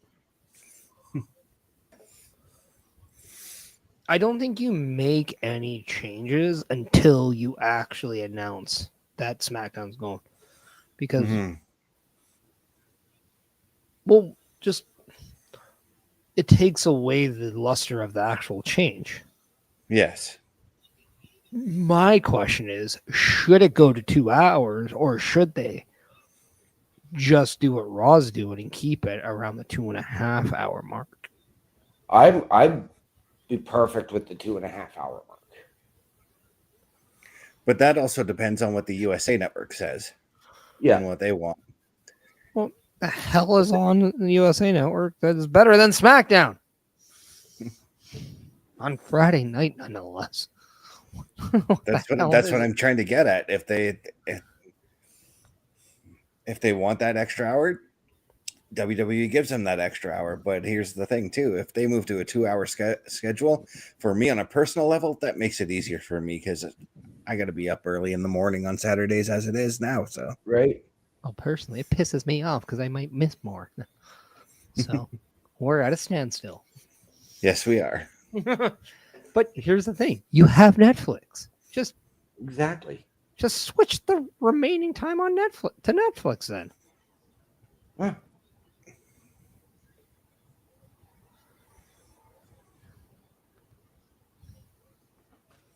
We're watching it anyway.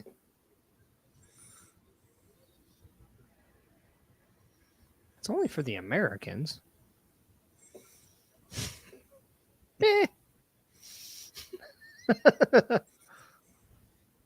So the Leafs have tied the game.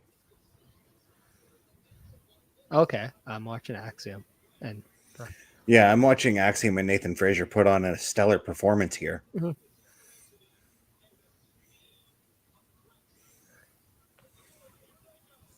Because they are taking it to the Street Profits and proving why they should be the number one contenders for the tag team titles. Yep. Well, they're making a case to why they should be considered. In their minds, they should be. Well, didn't Nick Aldis say that if Axiom do win, they do become the number one contenders? Yeah, he did. But you went to a certain point very quickly. But if you're going to ask maybe other people or other teams, they'd be like, what the hell? Why are they the number one contenders just because they said so? We want a match. You could look at other teams and be like, well, why not them?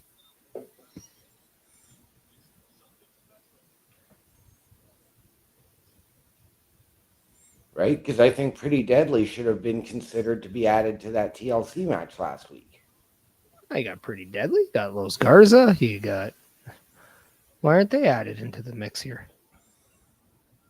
Well, Las Garza's got their problems with Andrade and Ray Fenix later tonight. So you got Ray Fenix and Andrade. Why can't they be in the mix? See, you just helped my case out. Yes, I did.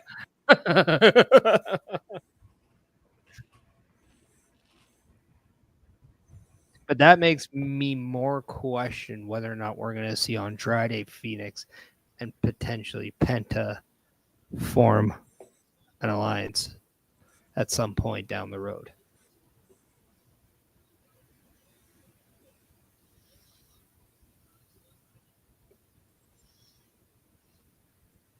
Am I just misremembering, or did those three not have an alliance in AEW as well?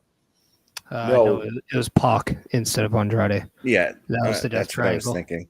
Yeah, Andrade had the alliance with Private Party, and when he took over the Hardy family office. Mm.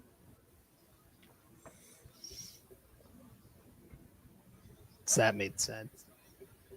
Right? Elite. Mm-hmm.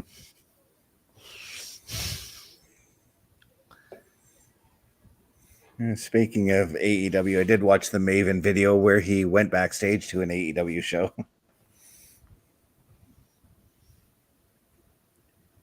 He claimed that he was sneaking backstage, but I get a feeling he was actually invited. It would have been better if he had a match. He just snuck his way into a match. That would have been funny.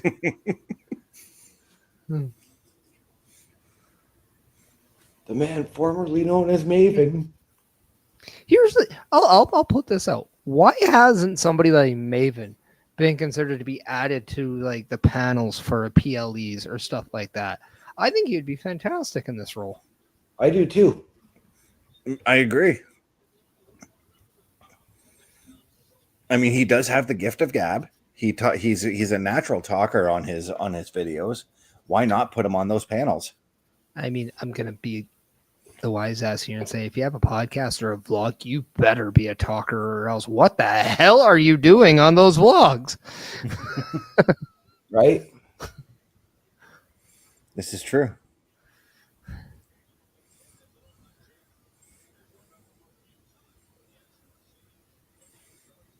Well, I should say more so he's got that broadcasting experience, because after WWE, he did go into broadcasting. Yes, no.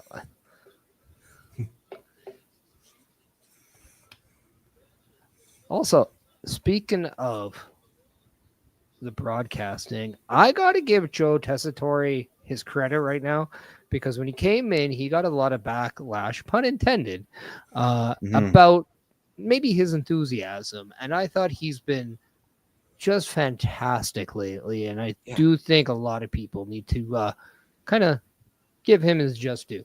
He's really he's picked up the business. He's learned about the wrestlers, learned everything. And yes, his enthusiasm has picked up. He has become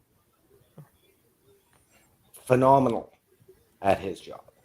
Well, he just has one of those voices that makes it sound more of a realistic event, opposed to maybe an over dramatic tone like we've seen Michael Cole or Jim Ross or people in the past have. Yeah. Mm-hmm. So that's what I appreciate,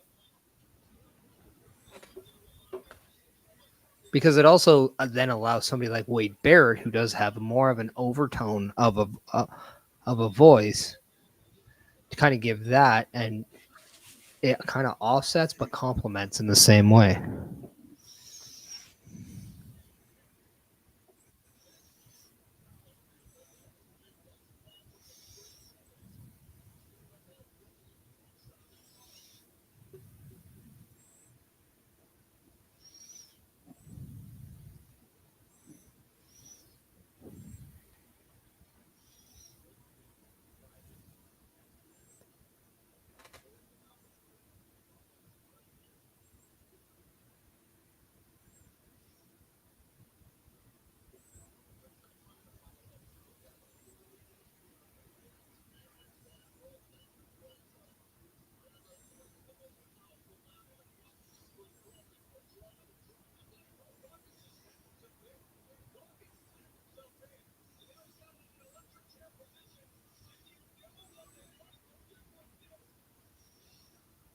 I will say, if this match was designed for Fraxium to win, Mm-hmm. I don't know if that makes sense given how strong you've made the Street Profits been over the last weeks. That, hey, if the title's on the line, they have a guard down or something. Like, Yeah.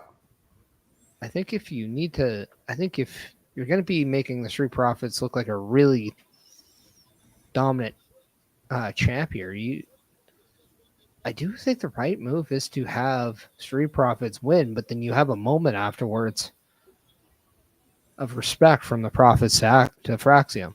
Yeah. Yeah, like where the four of them shake hands afterwards and all that. Yeah.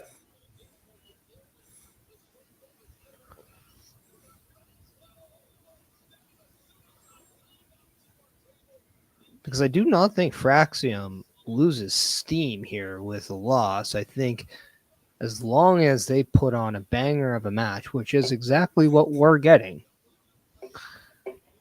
it's that perception of what they're known for, and that is, oh, okay, a fast-paced, good match. Mm-hmm.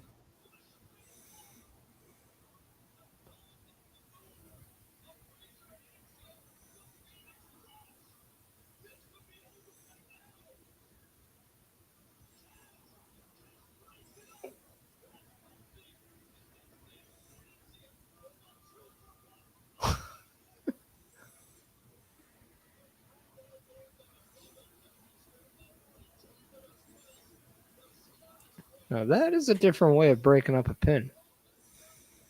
Right? I loved it. Because all you have to do is make contact. Yep.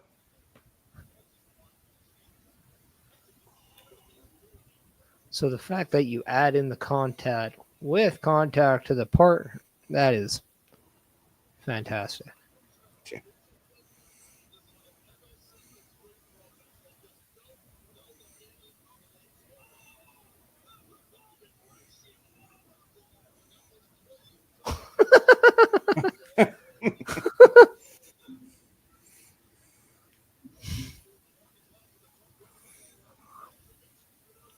Does he not realize he did that to his own partner?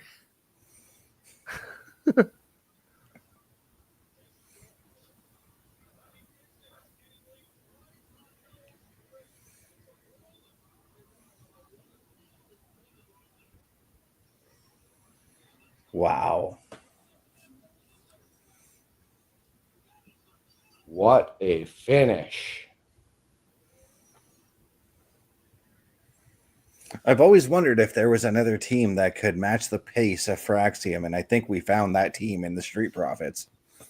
I think there's 3 to 4 teams in WWE that can do that.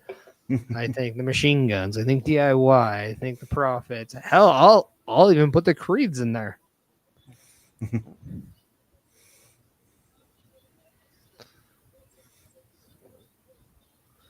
I mean, you can even go back to Stand and Deliver. Hank and Tank, they pushed the pace just as much as they kept it too. Yeah, even in that 6-man tag last week, they managed to keep that pace. Mm-hmm. Hank and Tank has been opening some eyes.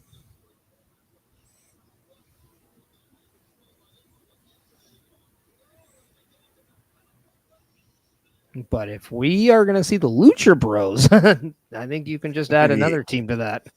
Yep. And there's the sign of respect between the two teams.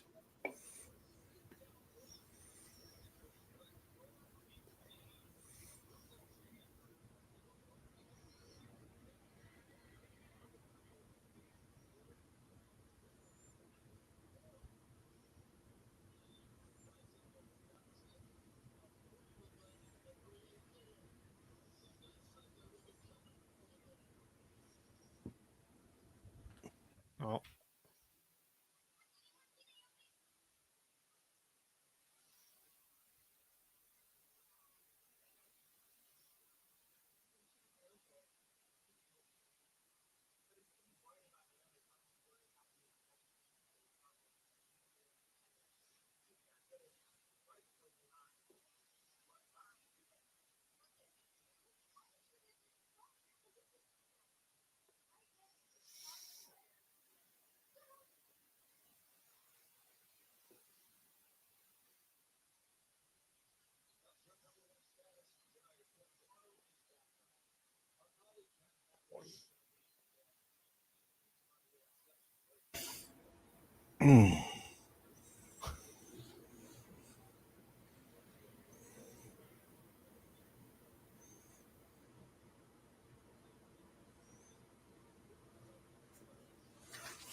I have a feeling this match is going to blow people's expectations.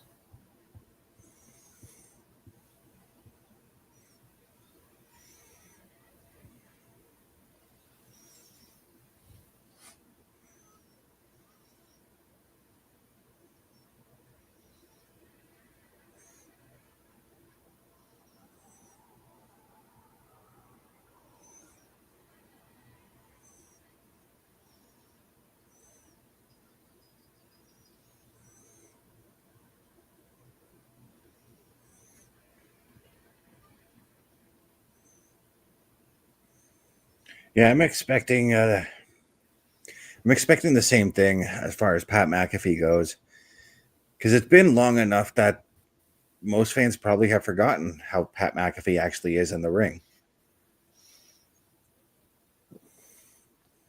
Well, I mean, it hasn't been that long. Because his last match was what? Austin Theory at Mania? Yeah. So it's been a couple of years.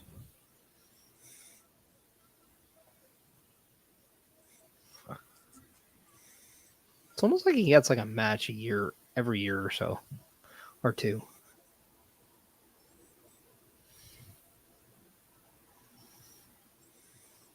Yeah, because he participated in the Rumble last year. I remember that. Mm-hmm. Even if it was for just like 5 seconds, really.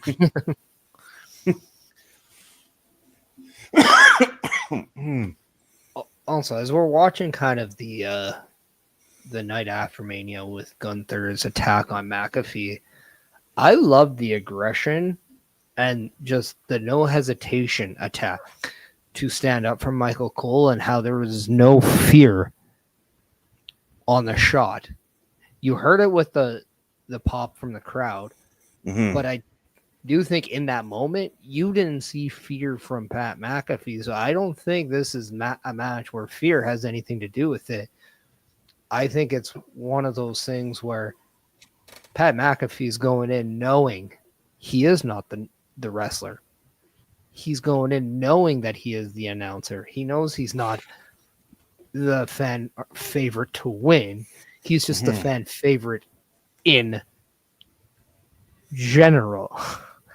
Pun intended. But he might be the fan favorite in general. He just isn't the ring general.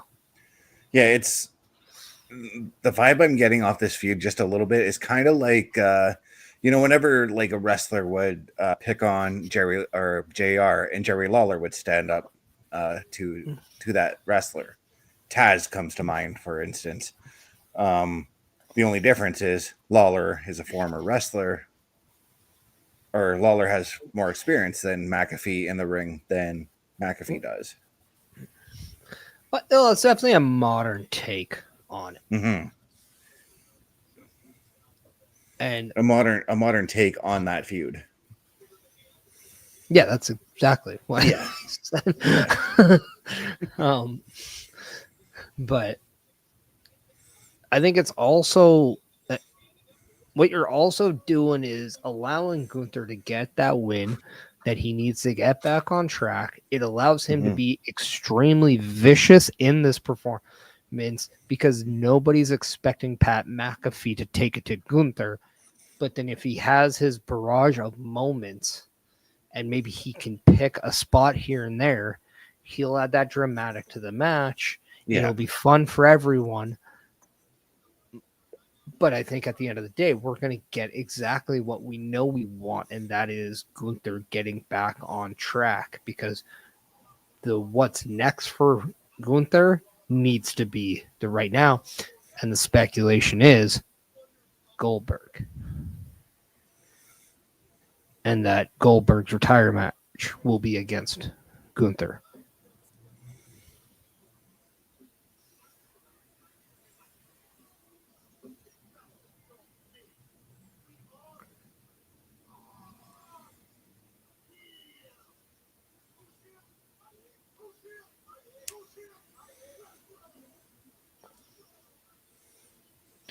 Man, that gear from Mello, beautiful color combination.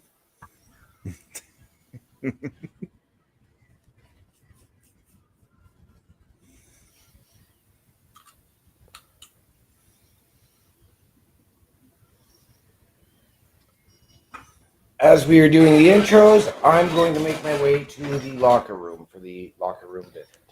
Perfect. Which means we got ad read coming up.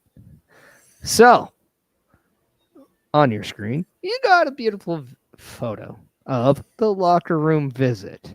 Now, down below, you got carlcarafel.redbubble.com. Now, if you want to link those two, like OMD's anus is to a toilet seat, well, then you're in luck because you can pick up a locker room visit t-shirt, perhaps toilet paper. Who knows? You're going to have to go to carlcarafel.redbubble to find out, just like OMD is finding out right now. Oh, it's not a surprise, Doogie.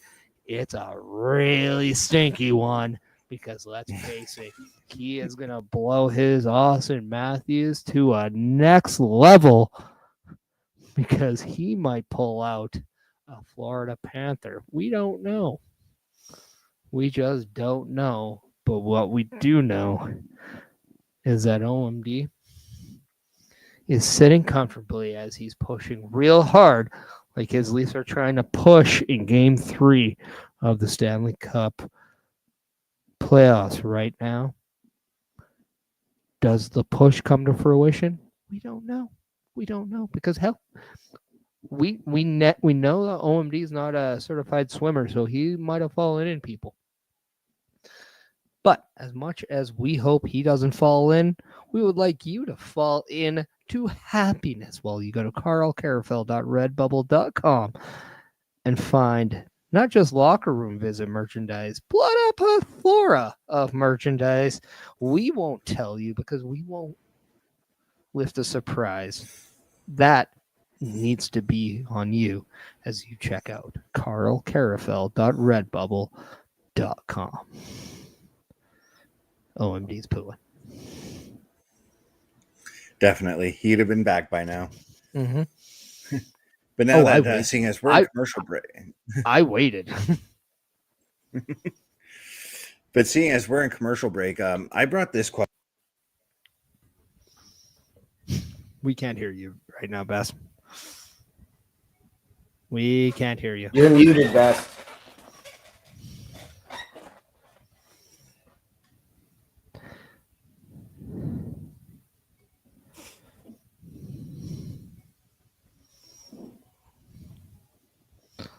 Bess, were you possibly going to the calendar? Sorry, you cut out when I turned my mic back on. The floor is yours. So I brought this question up to OMD too, with WWE making everything like more sports oriented, with them like introducing who the announcers are, who the backstage interviewers are. If you wanted to make it a little bit more sports oriented, would you include introducing the referees for each match, just like they used to do in the WWF back in the 70s and the early 80s? I don't think you have to introduce them, but if you could somehow add, whether it's a graphic in some way and it's a little nonchalant, because just like a wrestling match, your primary focus shouldn't be on the official, but you should also keep attention to the official. Yeah. I think you can do something like that, whether it's maybe at the beginning of the broadcast, we can get the list of tonight's officials are, and then there you go. Yeah. That Because the way they used to do it, they'd be like, "You're referee for this next match." Then they'd name the ref and then introduce who the combatants are. Yeah, it's similar to what they do in boxing and MMA these days. So yeah, but that's also what I think makes wrestling different is that it keeps that primary focus on its performers. Now, trust me, there are things you can do. I do think it would be nice to have a name patch on the arm for the official, just so you can get the name.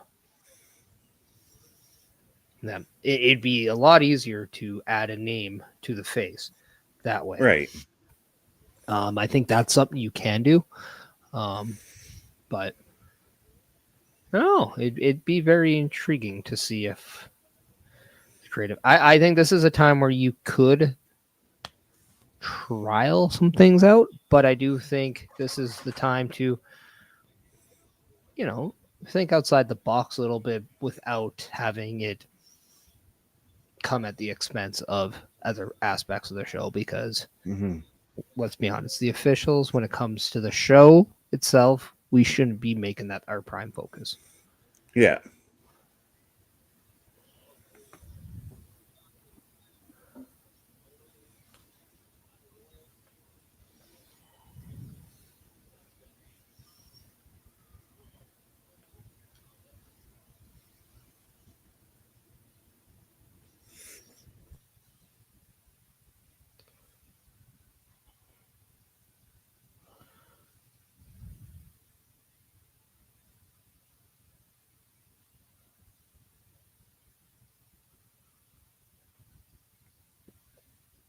As we get Aleister Black, I want to kind of take it back to the promo we did see from him earlier, and how he did he made an effort to make it look like it was a continuation from what he last did in WWE. However, he also specified that it's not being done in a villainous way. And I think that's very smart, because the promo could have been taken in a heelish aspect, but it's more of a heelish perception. Yes. Now, as he said in that promo, "I'm not here to speak to you in riddles," and then he proceeded to speak in riddles, saying it's up to you whether it's physical or a mental anguish that I put you through. Is that really a riddle, or is he giving you the choice? Well, he was giving the choice, but it was still done. And this is my perception. I felt he was talking in riddles. Because, and I think it's more of, his theme song says, "No man is truly good, no man is truly evil." Right. So it's black or white. Those are the colors that we see on his graphics. It's either one or the other. And I feel that is what a choice in its raw form is. It's one or the other. And I think that's where he was getting towards when he says, this is what your future can hold. You can have this or you can have that. The choice is yours. And I think it depends on how people come to him. If they say something insulting or whatever, it could result in a choice being made from his. But I think that's the beauty of Aleister Black, is outside of Bray Wyatt, he was one of the few people that made you think. Yeah. And didn't always have to tell you the answer. He made you think about it. And then as you watched him, he put the pieces slowly together, because he realizes not every appearance has to be the puzzle, but every appearance can be another piece to a larger puzzle. which I think is very masterful of him.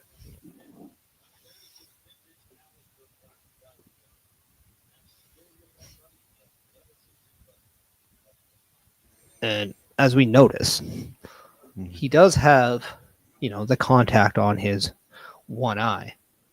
Yes. And yes, he had that in AEW as well, but it's to go back from the pandemic years where Seth Rollins did take that eye Yes. out on the steel steps during that time frame. So the small details from Aleister Black remain. So you wonder at what point does Aleister Black and Seth Rollins dance again?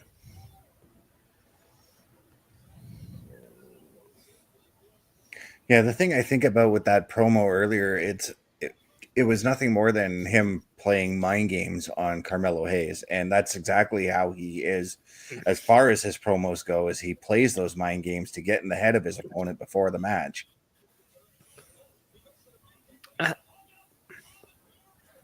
What I think I kind of also like about Aleister Black is he's very modern to the take of what The Undertaker was when he first came out in. Mm-hmm. He was dark, he was integral, but he didn't always give you everything at once. Yes. But he also pre-warned you. And I think that's exactly what he's doing.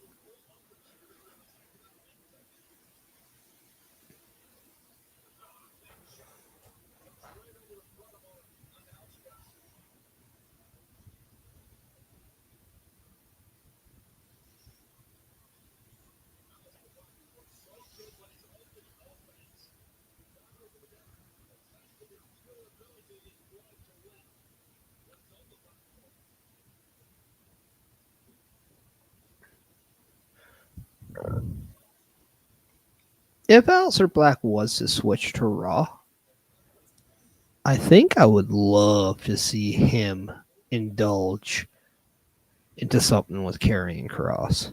Yeah. Yeah. I could easily see the two of them forming a tag team.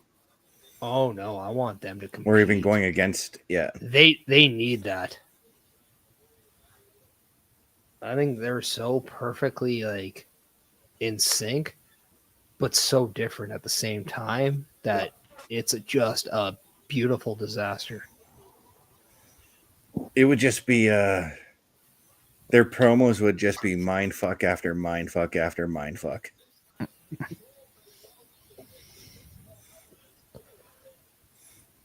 And it would be beautiful.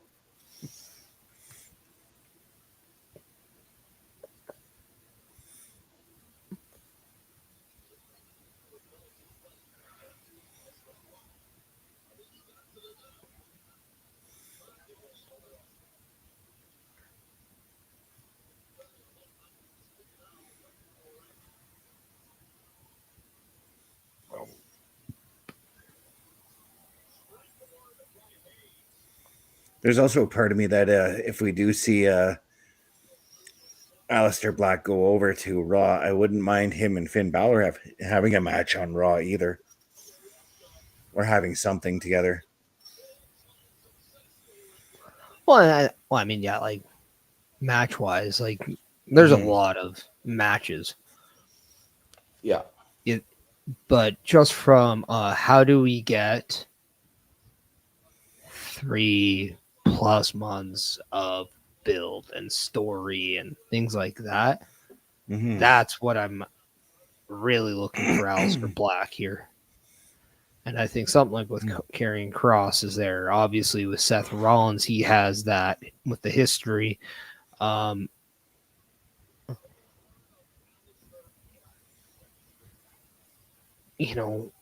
Does he ever come face to face with the Wyatt Six? Right.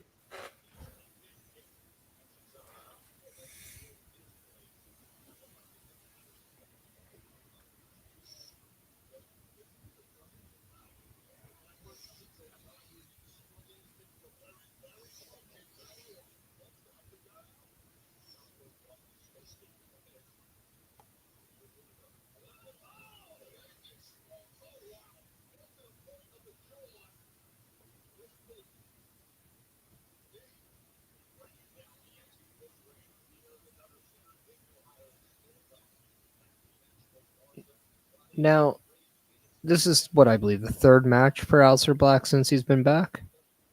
Second. Okay, but third appearance. Yeah. First appearance, he was in the tights. Now he's back in the tights. But last week, I know in the match with The Miz, he was in those biker shorts, those like looser shorts. I wonder if he's going to continuously switch those up or if he's going to stay with one. I think right now he's in the middle of trying to figure out what works best for him right now. So eventually we will see him stick to one or the other, obviously.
And what a match. And what I like about this, it seems like both men are very aware of what the capabilities are, yet it's the strikes that keep everyone in check. With the kicks from both men, you have no idea where the next one's coming. Well, I was going to say, I think Mello knows where the next one is coming from, but...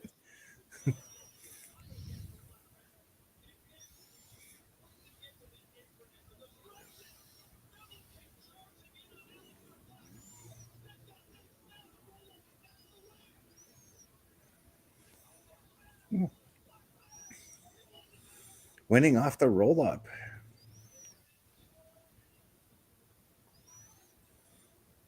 And then showing The Miz, he also don't miss. Right?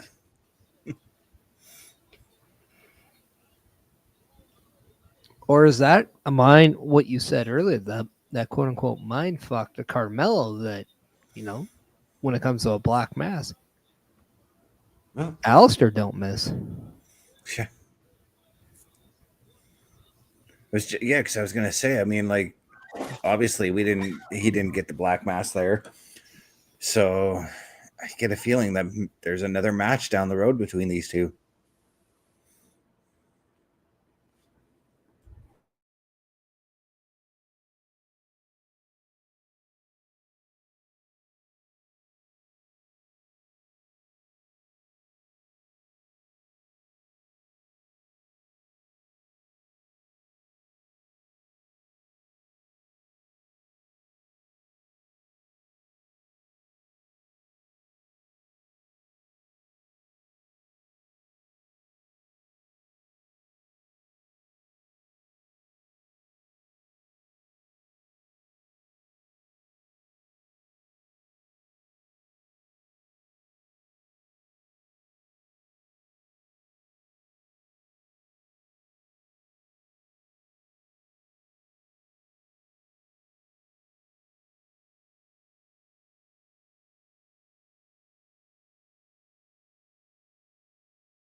Well, I think we got the answer of what our potential last match of the night could be. Right?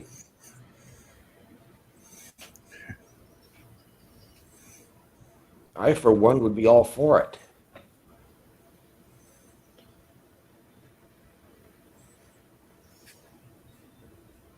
Now, Los Garza needs a win here. They Right.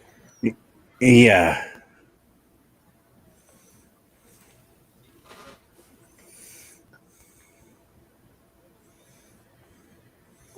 I wonder, though, if this is where things will come to a head with the things that Andrade has been telling Berto. You just took the words right out of my mouth. I wonder if that's all smoke and mirrors and maybe Andrade actually joins Legado. Hmm.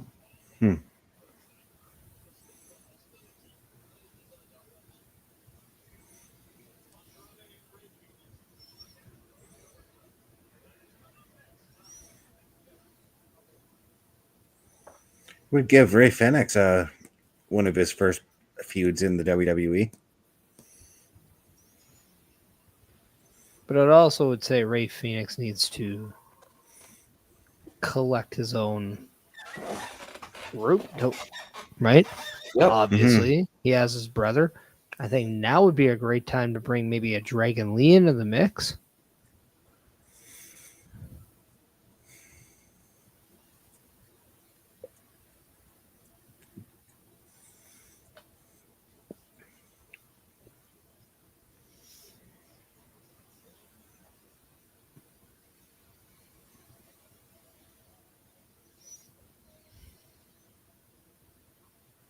As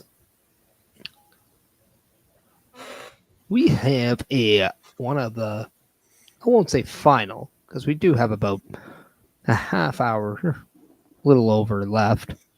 Mm-hmm.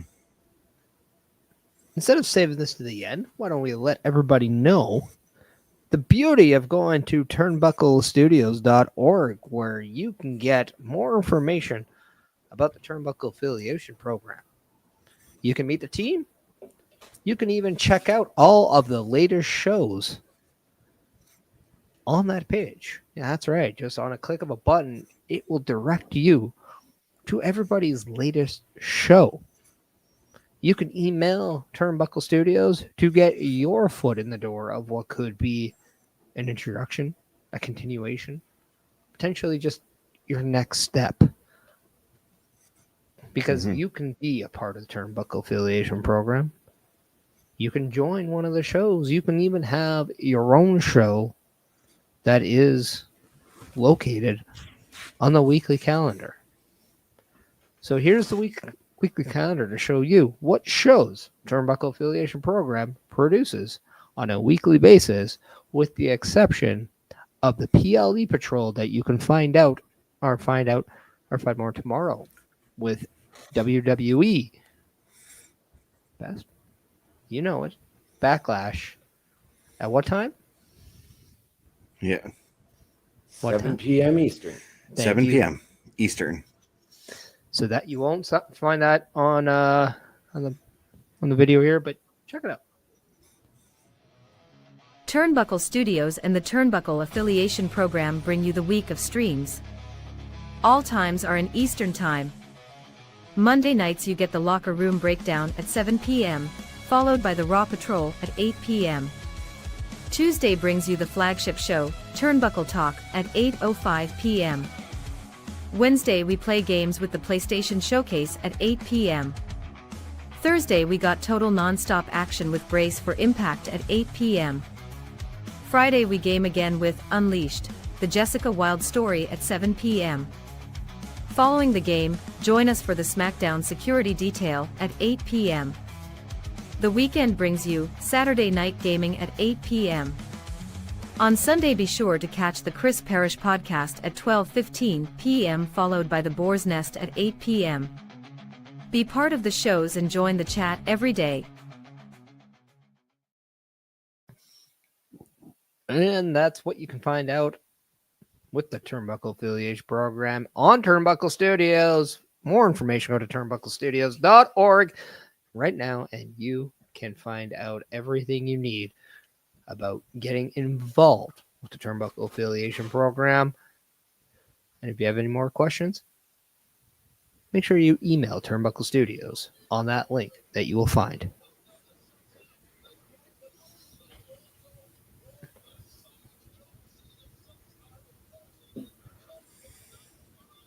Yeah. I tried to time that perfectly, so when we're done, we're back. Yeah, and as a programming note, the PlayStation Showcase will not be airing at 8 p.m. on Wednesday. It will be airing at 9 p.m. on Wednesday.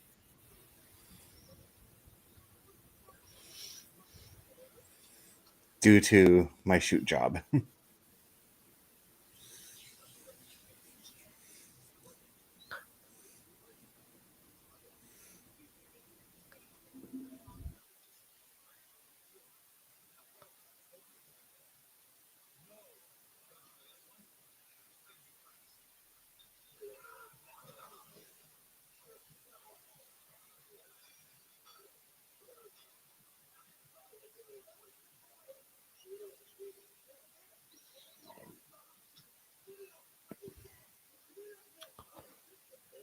All right.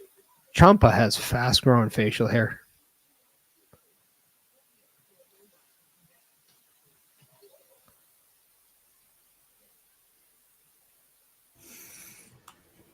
Yeah, give it another couple weeks, he'll have the Santa Claus beard back. Fair, man. Just not fair.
Now, Andrade is somebody that when Def Rebel is gone, I hope he can get a better theme.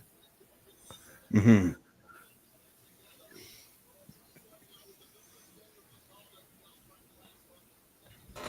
I'd like to see him go back to his old NXT music.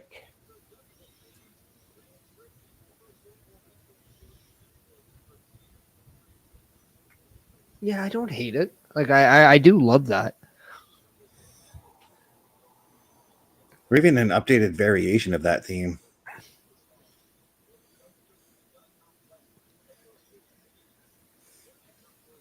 He just seems like he's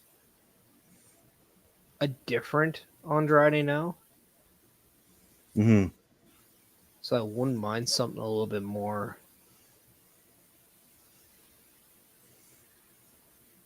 I don't know. Something that sounds more like a main event theme.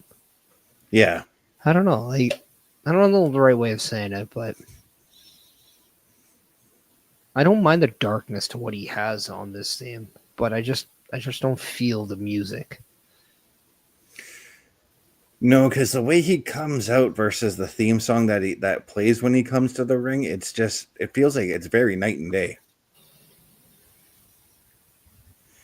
Because you see, he comes to the ring with a bit of a swagger and all that, and it sort of doesn't match up, you know?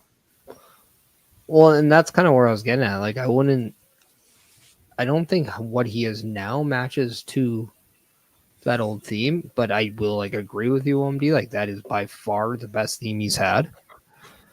But he was also more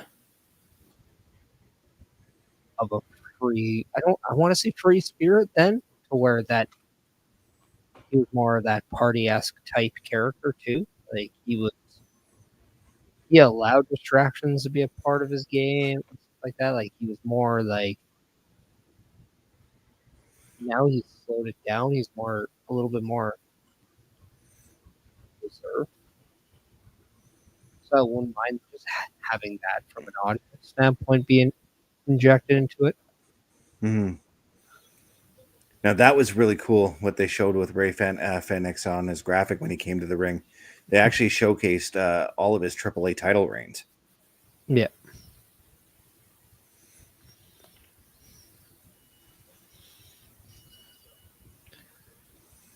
And on his back, it shows all the cups that he's won. Yep, Yes. which is more than the Leafs. You know, he's have a good chunk. Yeah, they got 13 to their name. Yep.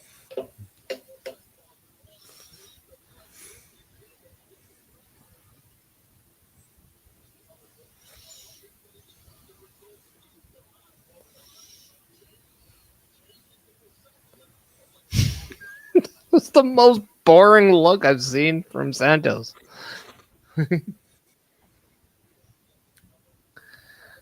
Now, don't get me wrong. Santos is in great shape, but the camera angle makes him look very skinny at times. It does. Yeah.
I love how Berto and Garza are wrestling like they've got a chip on their shoulder. And I know that's because they need that win, because every time we've seen them in the last few weeks, they've been on the loser's end of the purse. Yeah. I just love the creativity that they have, or that they're showing a little bit. Like, especially with the way they had Andrade dumped to the outside. Just we know their tactic. They made Andrade aware of it, but Yes. then the just the aggressiveness from Garza or from Berto there, like that that was just so beautifully executed.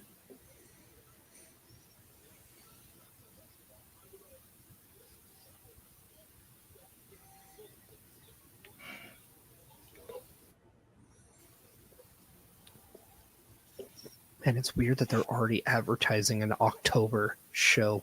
Right?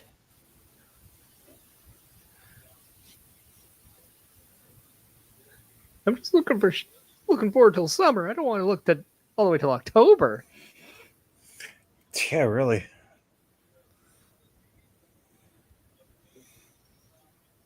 And to be fair, they are promoting summer events as well. So, Yep. Yeah, not right now. They're not. no. I mean, they very heavily promoted Clash in Paris tonight.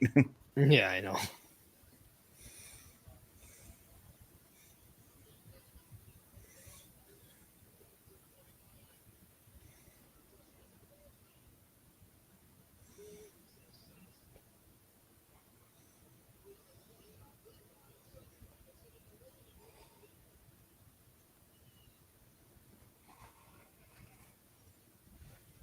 Why does Santos look very bored on the outside? I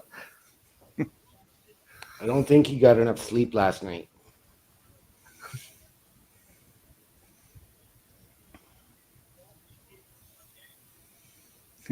Oh boy, sleep. That's right. I'm a Viking.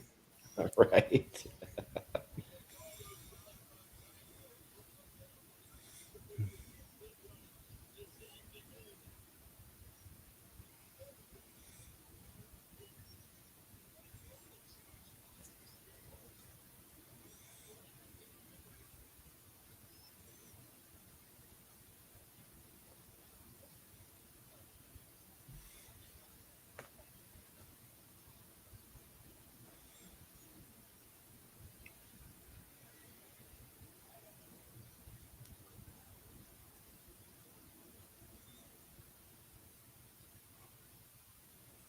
Oh, that was innovative.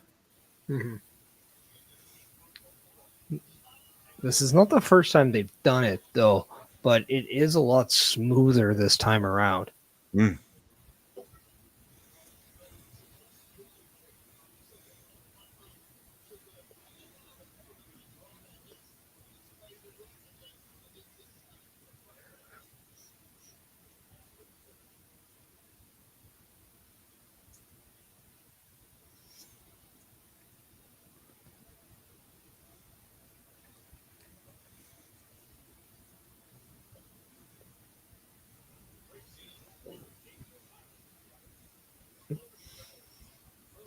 Now, I am curious for Andrade. Does Andrade need to change his gear?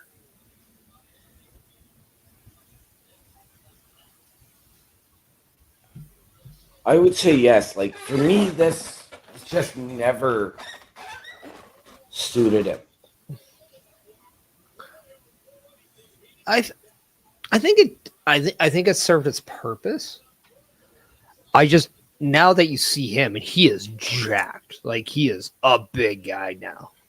Mm-hmm. I wonder if you could have him like, transform into the trunks, or maybe more like a graphic long type kind of a deal, like something to kind of show off a little bit of his personality a little bit more.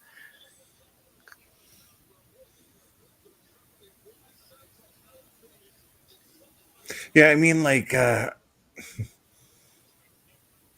in just looking at like his tights or his outfit there, I still kind of get heel Andrade pre AEW from when he first left the WWF or WWE.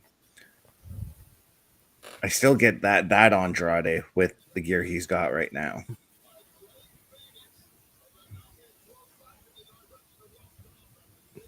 And I just think it's a little bland.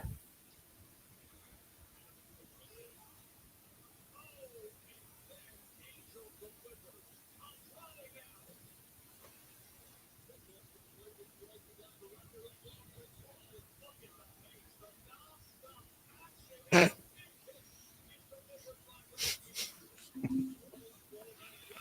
just something funny about when Berto acts like he's tough and then just gets absolutely like nailed with something.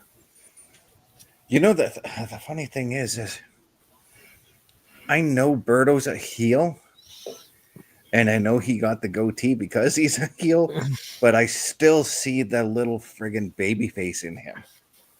I think that's what like I love about it. It's just like I think he really needs to start just with the frantic aggression in his offense, and like more of a ruthless kind of a approach to how he goes about it, because right now like there's just a lot of comedy with him. Also, I do think he just might be a tad too pretty to be a heel. So you might have That's to what I'm saying. Maybe just shave your head. Although, like, I do respect guys who have just a nice set of hair. He does have a nice set of hair. But, get a little bit more rugged.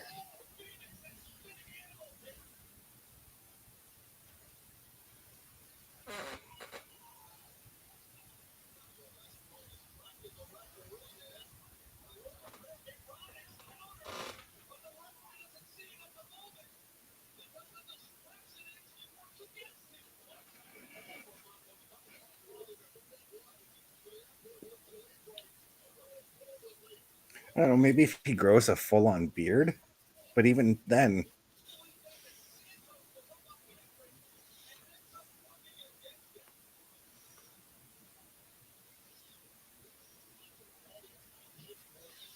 I think it's just more he just needs more spice. Well, I mean, remember when Shawn Michaels turned heel? He still had the pretty face, the pretty boy looks, but he was cocky with everything he did. Well, that's why like you can be what he is, but like you just need. I think it just has to parlay into something else.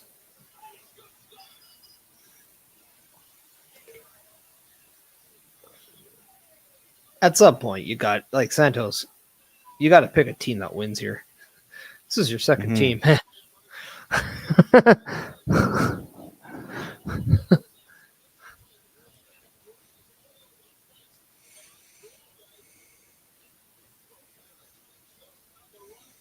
Yeah, because at this point, the LWO has won more times than Las Garza has. I mean, it's just mostly really been Ray and unfortunate. Dragon Lee. It's just unfortunate because I really want to see some steam with those Garza, and it just seems like it's always back and forth, or they start getting something, then they have a string of losses, and they can never find their way back to that momentum. Sure.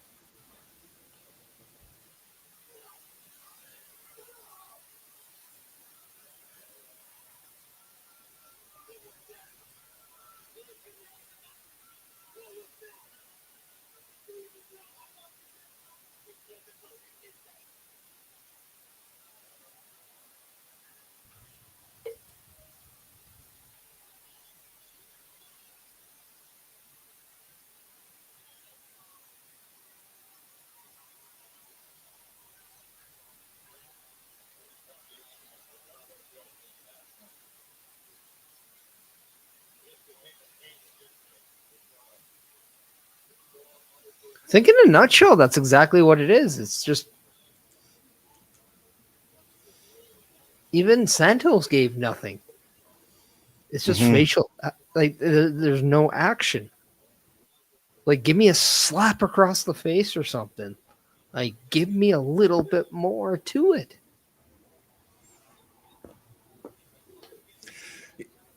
To be fair, like I was looking at that and I was expecting, and I'm going to go way old school here, but I was expecting an Andre the Giant, Bobby the Heenan kind of breakup there. You know, where Andre kept on getting slapped in the corner and Andre just got fed up with it. Like at the very least, like have Santos like have his arm slapped. Like maybe pie face him. And then have Berto just shove him to his butt or something. Like, give me like that. Like, I don't know. I need more emotion.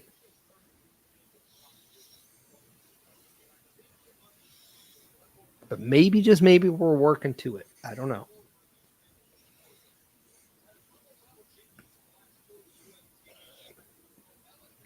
What do you think, OMD?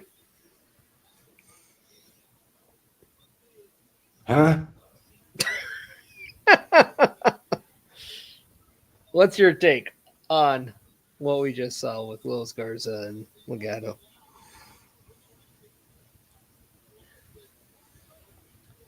I think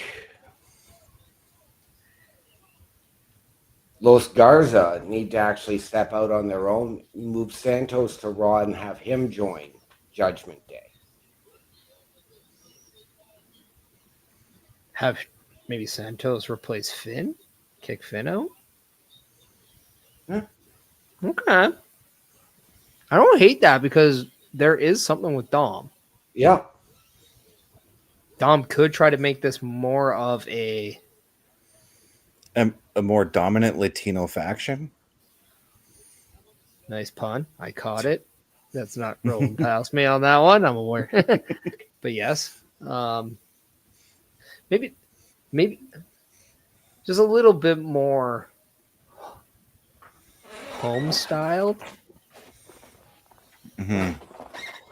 Yes, that's because I do have fries on the head. Like I'm like, okay. I can go for some like really good like spiced fries right now. I think you guys know what I mean by like, you can, don't get me wrong, you can go with like a go-to, but like, when you get the fries and it has like that different spice, but it's just perfect. And you're like, okay. And then it's a little crunchy. Yeah. It's like, oh yeah. Because you know what? If you kick Finn out with Santos, he's going to take JD with him. Potentially. So then you could have Santos and Carlito team up to go against. And then could we see... Well, then JD, Finn, and AJ would be like a partnership then? Well, I was going to suggest Sheamus. Get that Irish faction. You really should go back and watch my Chris Parrish podcast, 10 creative ideas I had for WWE.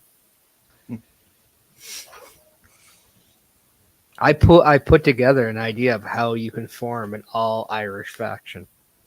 Nice. And then it also included Becky and Lyra. And I wasn't too far off. They were tag champs at one point. So yes, they were. Albeit very, very briefly. I mean, their title run lasted about as long as Finn Balor's. What's with Irish people holding the title for a day? I mean, Kane did it too, but he's as far removed from being Irish. Given that he was born in Spain. True.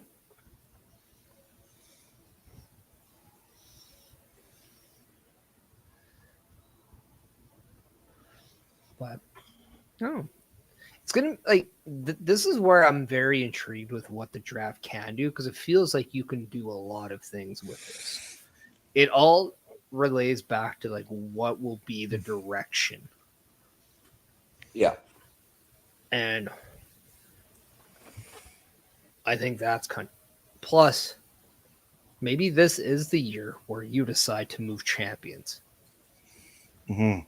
But you just make it known that, and I do this with when we do the draft on my show, we just make sure you have one champion. You can't have both. You can't have a monopoly of all the champions. You have to have at least one on your roster.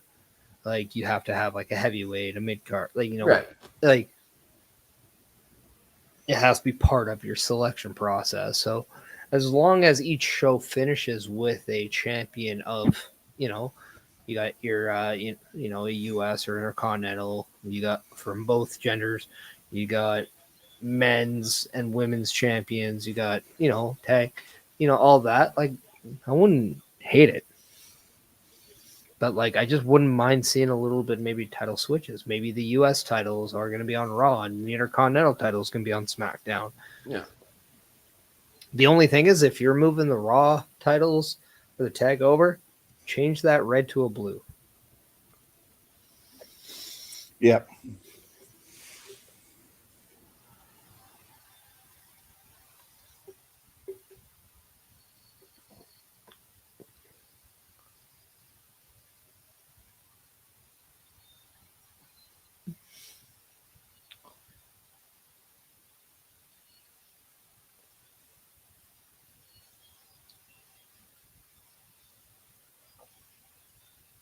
I wouldn't mind John Cena like having some like baseball jerseys made.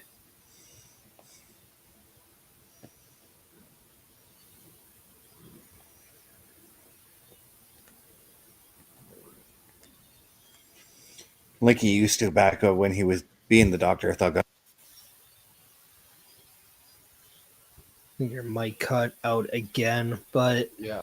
if you look at like the front of his shirt, he does have that cursive in the middle, and that's where I was kind of getting at, because like you see a lot of cursive, and you see it kind of at the top of his back right there as well. It's just, you always take that to like more of that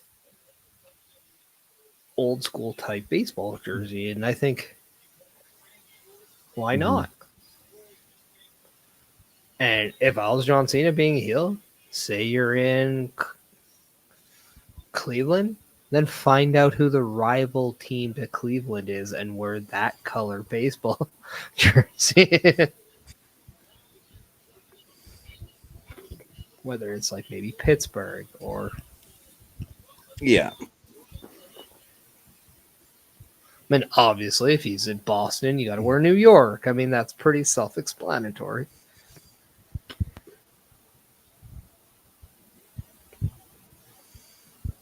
he could also wear Toronto. Toronto's also one of the Red Sox rivalries as well. Yeah, but you can't compare Toronto to the Boston, New York. That's a legendary icon. Mm-hmm. Not to mention, I don't think Boston or New York puts Toronto above the hatred of each other. Maybe ahead of like Tampa. Nobody cares about the Devil Rays. No. They're almost as forgettable as that crappy stadium. God, I hate that stadium.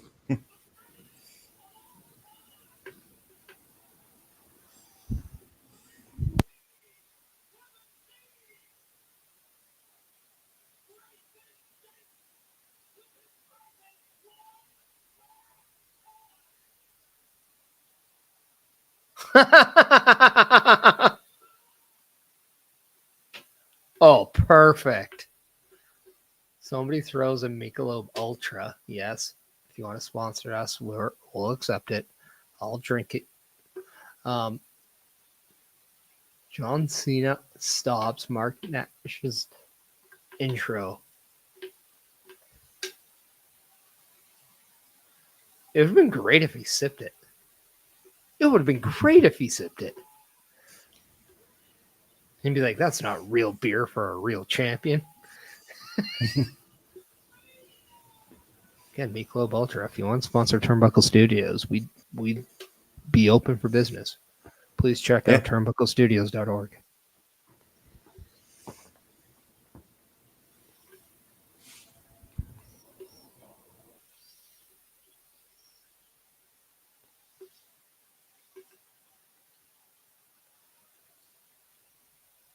Hashtag cheers and beers. Let's go.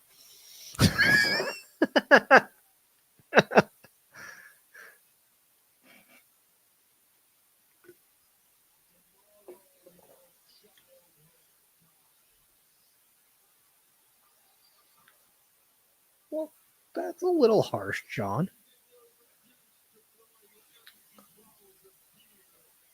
Okay, this was empty. At least they're not wasting.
Now, for all the people watching, I want to get your honest thoughts. If you had a top 5 ranking of the greatest professional wrestlers / entertainer from pro wrestling, where do you honestly rank John Cena in that 5? You can even say no if he's not in your 5, because I personally will be the first one to admit I don't think John Cena is the best in-ring performer. Not even close. I don't think John Cena is the best on the microphone. He's amazing, but I don't think he's the best. I think the best and the GOATs can be the GOAT because they're not the best, but still had the success. We're all Canadian. We're all hockey fans. Wayne Gretzky is the GOAT in hockey. He doesn't have the best shot. He's not the fastest skater. He doesn't have the best hands. But he's still the best. I think John Cena is the GOAT because he's not the best of any specifics, but still has the accomplishments.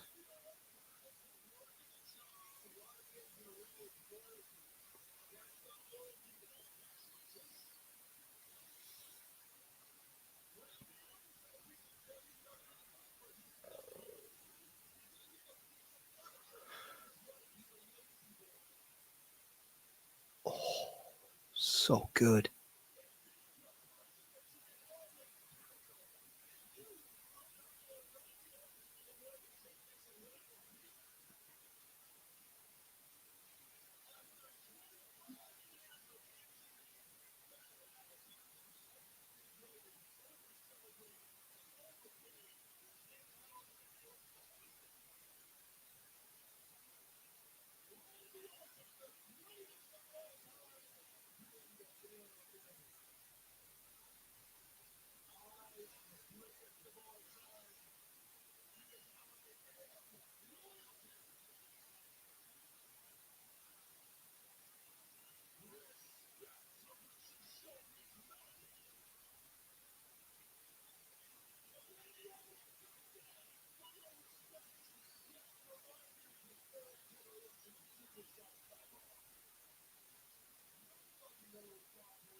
Randy Orton.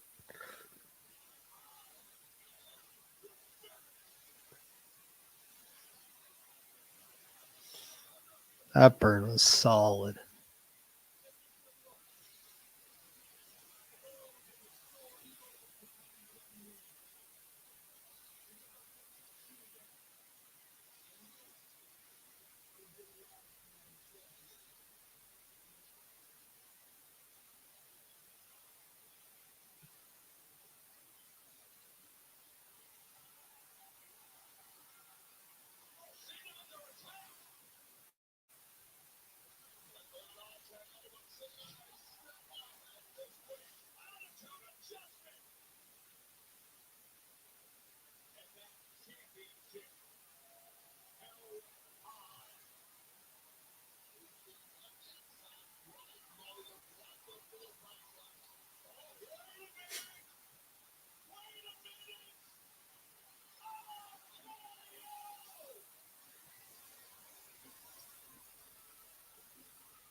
Does anybody else kind of want that to be Miles Bard, who's like, don't get me wrong, so good at I can't wait to see him against Obafemi at Battleground. But Yeah. how cool would it be if somebody who's pegged as, the next Orton does something with Orton? I loved that swerve that led to another swerve. Right?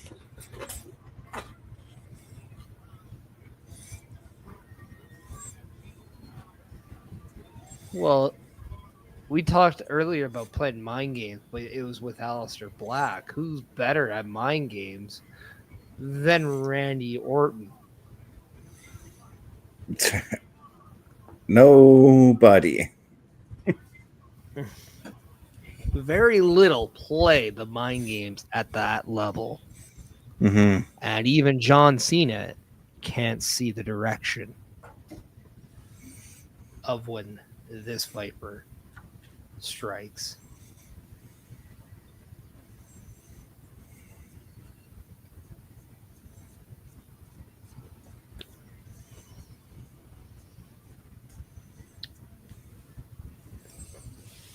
But we're seeing a visual right now as SmackDown's going off the air with Randy Orton holding the championship.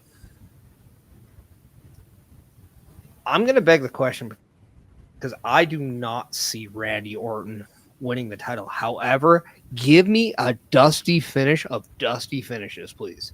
I want old school here. And then I want to see John Cena take the easy way out and keep the title. That's exactly how I want this to play off. But I think I'd be okay with that. Yep. What I would love to see, though, at some point is Randy Orton as heavyweight champion once again. But I just don't see tomorrow being that day. But I think the question is when. When would you guys think is the right time for Randy Orton to win the title?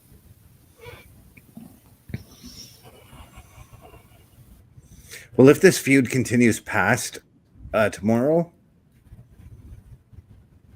I'd be okay with SummerSlam if he took the title there. I was going to say SummerSlam, but I don't think it's going to be that he takes it off of John Cena.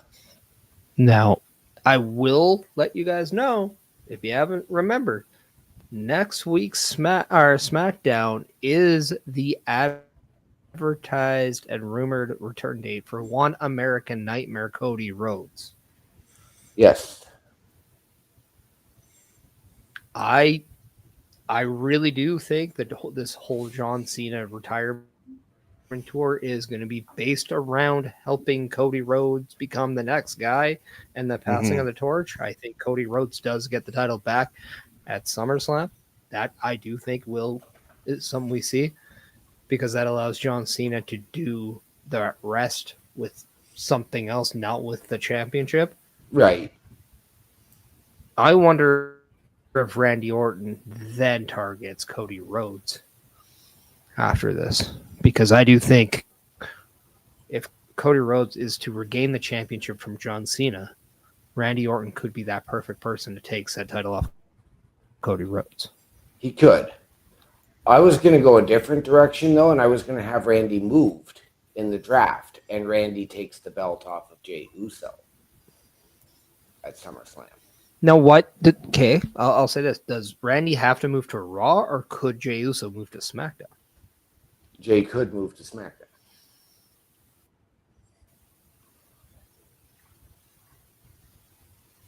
Because then if we put Cody Rhodes over to Raw and get him kind of filtered into this Heyman, Rollins, Breaker, Punk, that's a loaded show there. Mm-hmm. I might be able to get behind that, especially with, But I do get a feeling that something is going to happen in that scenario where you're going to see whether it's Punk and Sammy or Punk, Sammy, and Jay versus Seth, Braun, and a mystery partner where loser leaves Raw.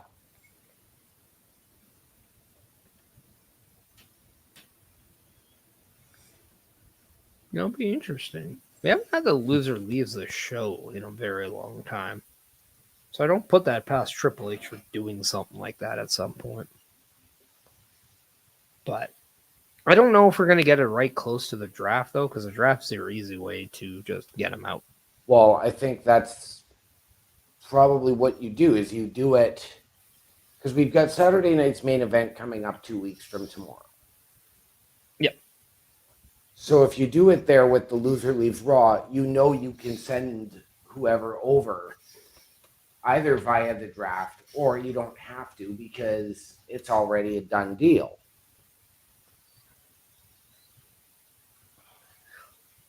Now, you gave me an idea that I'm kind of curious what you guys would think. Normally, we would see, a match happen. Sometimes it's like, oh, the winner, whatever brand they're on, they get the next pick. Now, I don't think that's going to be how the draft works this year. I think we're going to get that same format that we've been getting lately. But what if we have a match where whoever loses moves shows? So hypothetically, let's just say Randy Orton's in a match. Maybe he beats Andrade. Andrade is forced to leave SmackDown to go to either Raw or NXT, most likely Raw, but that'd be interesting. Mm-hmm. Especially if the GMs put some like wagers on there. Like, come on. Yeah. You know what, though? I miss those shows some where you had to have the match to get the pick. Give me some tampering between the GMs. If this is going to be like real sports, I need to get some tampering going on. Yeah. But speaking of tampering, how about we tamper with the information of letting everybody know what we thought of the show and giving out our socials, starting with you, OMD. Show was fantastic tonight. This was by far the better go-home show for Backlash this week.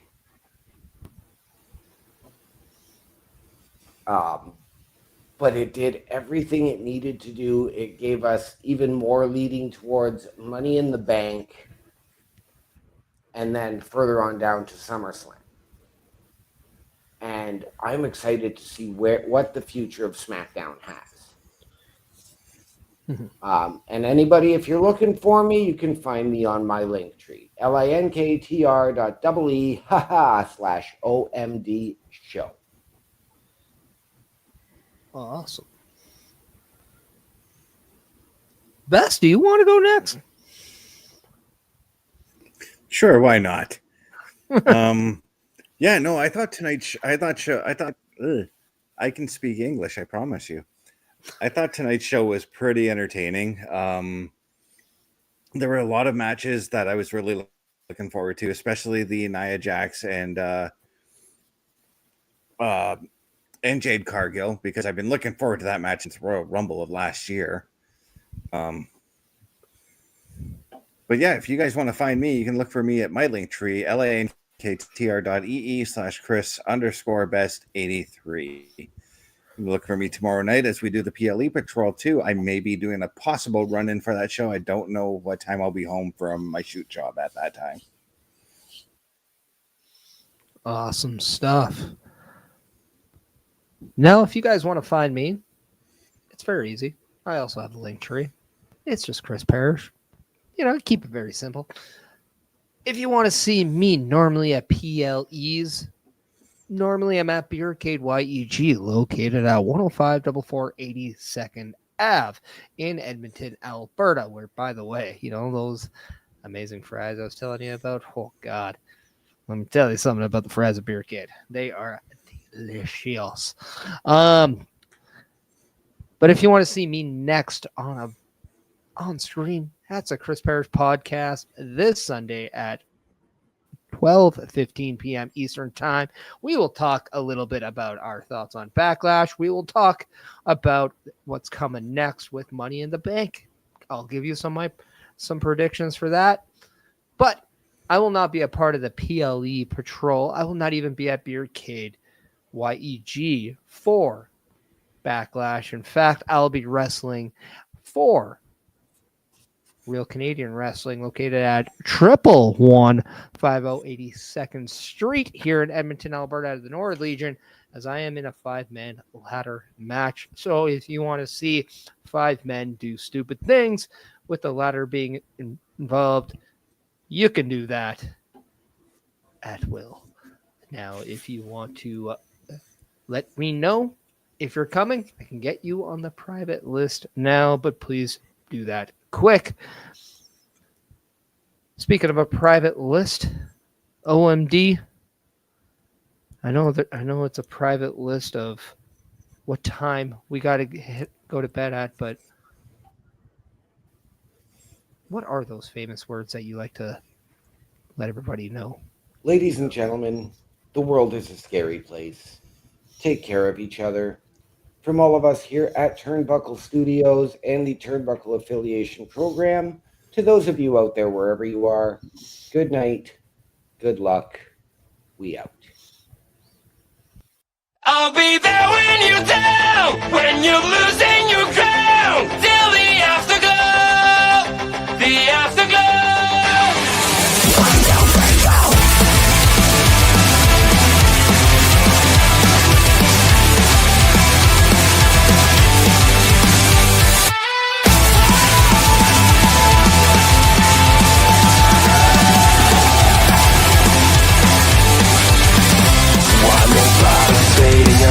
You look so great when you gotta shine. One more thought of you is gone now, as you keep smiling